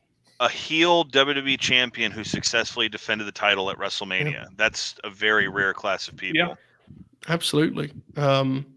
Really is a unique tale, and honestly, let's be completely frank, it's an admirable tale. He's a guy who really easily could have rested on his laurels on the fact that he looks the way he looks. He really worked at getting good at pro wrestling, and I don't think the psychology part of it came natural to him at all. And I'm not, again, as you said, Alex, we're not trying to frame him as, a master in that regard. But watch these 6 matches. You see it happen. By the time he gets that Randy Orton match, he's such a pro. It has such poise that he's not there, of course, as a rookie. So it's a really cool story of a guy who kind of stuck with it and was willing to ride the waves there, because it got low for a moment in terms of professionally, because he was a little bit of a punching bag, I think, a little bit of a punchline, for a moment there. Mm-hmm. But it all came together, and in the place you'd least expect it to. This legitimate, believable badass found himself in mid-2010s TNA, which was the least serious promotion ever, but that's the way it works sometimes. And it's ended up being a great tale, even with the kind of cool off of the last year or so. Not even that. So awesome story. One of my favorites. I was thrilled. I got to see him last fall, or I guess it was 2021. So fall 2021, I got to see him wrestle Big E on the main event of a house show, which the wrestling romantic in me always views that as that's the sport is purest. Main event in the house shows, taking that match across the world. Yep. And I got to see him do that, and it struck me just how far he had come. So a great tale for sure. I think a worthy subject clearly for Grin Grappler. So this was a hoot. Bobby Lashley. What's the big one left for him? Is it Gunther? Him and Gunther? Man, that's big time. Yeah, that's a big. I think Gunther's going to get that new belt at some point, and that's a big time match to run for that sometime next year, most likely. Yes. I didn't even consider that. I'd love to see that. They could play around with some stuff there too. I mean, I agree. Don't have an out. Him and Roman still have some business left. Mm-hmm. At this point, Roman kind of is in his own universe. But I'd like to see him wrestle again for sure. They can get him hot for. Unless Roman, well, no, that shit's going to be done. So Roman's probably going to need a singles program for. Wait, have they even said they're doing War Games again for Survivor Series? Doesn't seem like it. Okay, well then, yeah, just fuck it. Do Roman's army against Lashley's mercenaries or some shit. Lashley's loons. It's Roman's rowdies against Lashley's loons. Tremendous. There it is, folks. Grin Grappler, Bobby Lashley. Before we go, let's look ahead to our August Grin Grappler. This show will probably be, if we can, we'll probably do it 3 weeks from now, because I'll be headed to the US of A in 4 weeks from now, of course, which Alex and I will be discussing once we get off the air. I've prepared some names for this Grin Grappler, folks. There is one women's wrestler in our archives. It is the great Asuka. I have 3 names here that I'm going to somewhat seriously, in 2 cases, very seriously in 1 case, suggest. Firstly, the aforementioned Fiendess is on the board. Bob, spraying it out there. A favourite of Contrarian Alex and I's for different reasons, and one of which is definitely not a favourite of Alex's at all. Athena is on the board. Athena is actually a really interesting one, because she's at the height of her career right now, which I don't think people quite saw coming post WWE. But the female candidate that I really think is worth considering is Mickie James. Mickie James, I remember last year we talked this through a lot. We ended up, I think, going with Stan Hansen, I think, for August. Mickie James has had a hell of a career. I mean, that goes without saying. The election came down to Mickie James and Stan Hansen. It happens. We could also do our very first tag team Grin Grappler, as we have the Usos on the board. Second, Briscoes. We did Briscoes. We did the Briscoes, you're right. My bad. That'd be a nice companion, though. Good call. Yeah. Then we get to the 2 candidates I think are most likely. Bobby Eaton. Oof. And the aforementioned big match left for Bobby Lashley, the artist formerly known as Volta, the IC champ Gunther, who I think, for all my fun about Mickie James and the Fiendess and all these other, I think that one might be too hard. I mean, there's some magic to be made, I feel like, with Gunther. Bob, what do you immediately think? Yeah, immediately. I mean, it's hard to pass up on Gunther just because, I haven't seen a ton of his stuff before NXT, but I have a pretty good feel for what it is, and I'm going to enjoy it.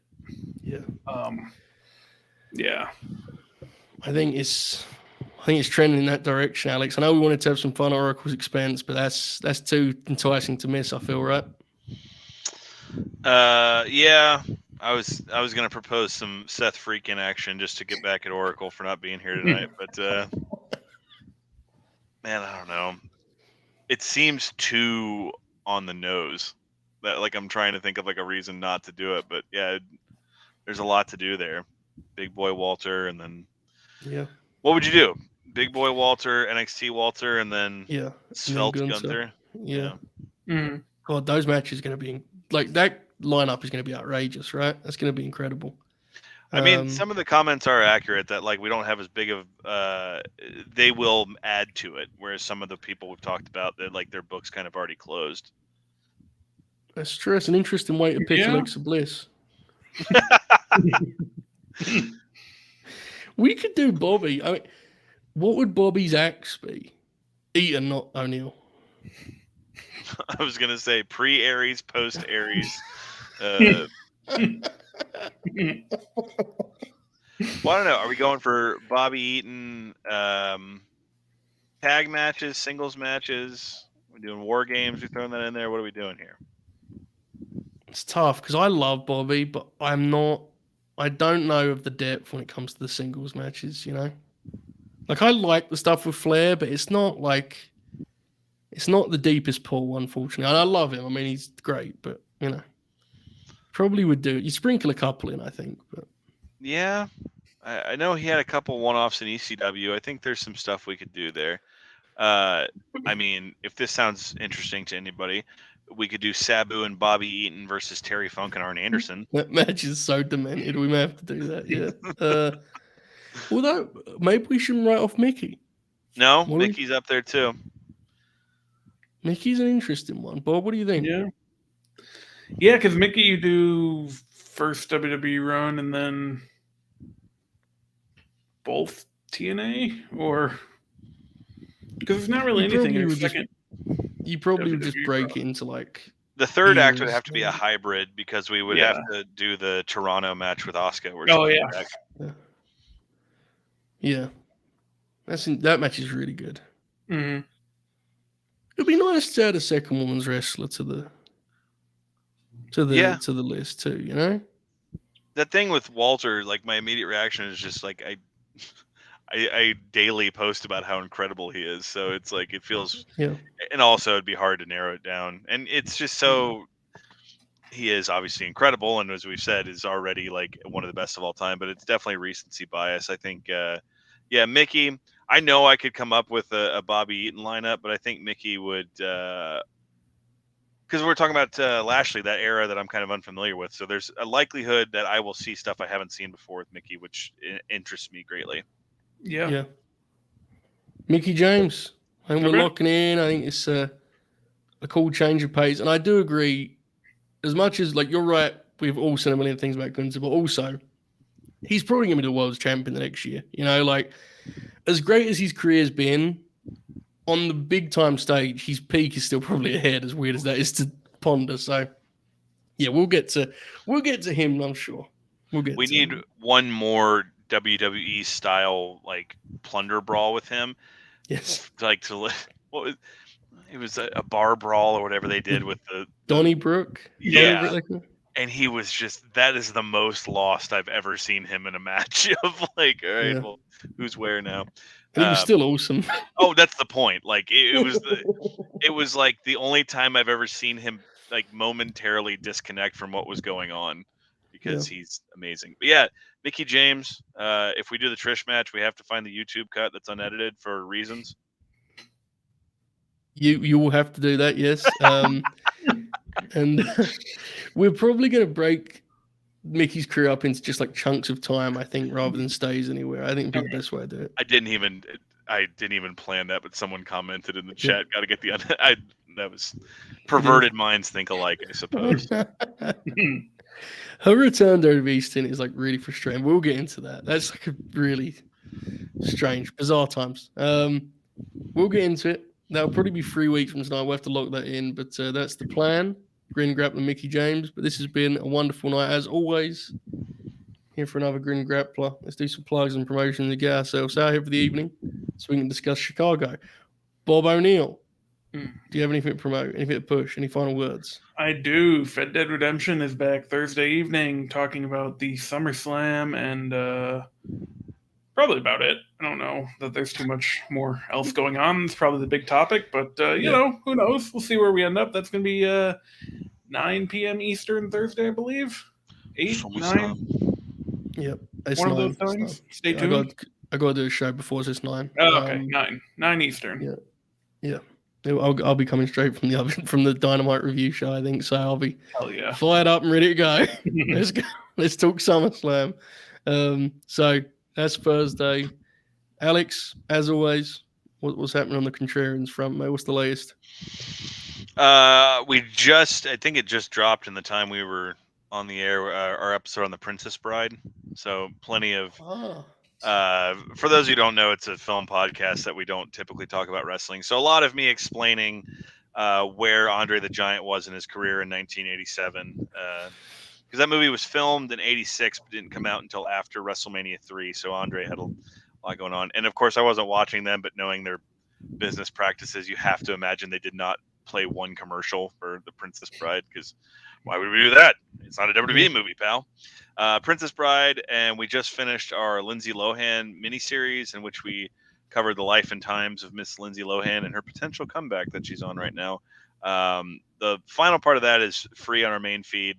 The first 3 parts are on our patreon.com/Contrarian Prime. $1. Stole the gimmick from the Late Night Grin boys. $1 gets you access on the ground floor. And if this is your first time listening to this and you're not familiar, we also have on there a 5-part Rock Cena miniseries that was basically a 10-year retrospective on their WrestleMania 28 match and their respective pro wrestling and film careers. So check it out. wearethecontrarians.com, @Contrarian Prime on Twitter. And that's where you can find everything. And then if we can get schedules aligned, we got to try to work out a 10th anniversary grin along for SummerSlam 2013 this month. We do indeed. We absolutely do. Good call. We're trying to lock that in at some point, folks. So stay tuned. I don't have to know, Alex. You brought up Princess Bride. I was watching the World Wrestling Federation sent their stars, quote unquote, to do the weakest link again, and one of the questions was, which extremely large wrestler starred in the Princess Bride? And thankfully, Becky Lynch correctly answered Andre the Giant. And I was thinking, bless, imagine it had fell to like Bianca or whatever. And she, like, extremely large wrestler. They were like, please get this right. Well, it's for charity. Jesus, dude. Yeah, it was incredible. Money return to that at some point, actually. It was quite the deal. So, okay, folks, this has been a wonderful night as always. We'll be back here on Late Night Grin on Thursday, as Bobby mentioned. Stay tuned. Next weekend, we're hoping to do the Bash of the Beach deal. And then, Alex, we're going to try and lock that in for the SummerSlam show, which is a classic show, honestly, that deserves more love than it gets. It will be real as an overall show. A mirrored image. So back here, if we end up doing it, I'll break it out. But I have the event poster from it because that's my favorite event. So stay tuned, folks. At Late Night Grin, we'll keep you updated. But for now, Thursday, the Oracle of Wrestling returns to the LNG studio. So much to look forward to. Keep grinning. All hail. Enjoy this outro, folks.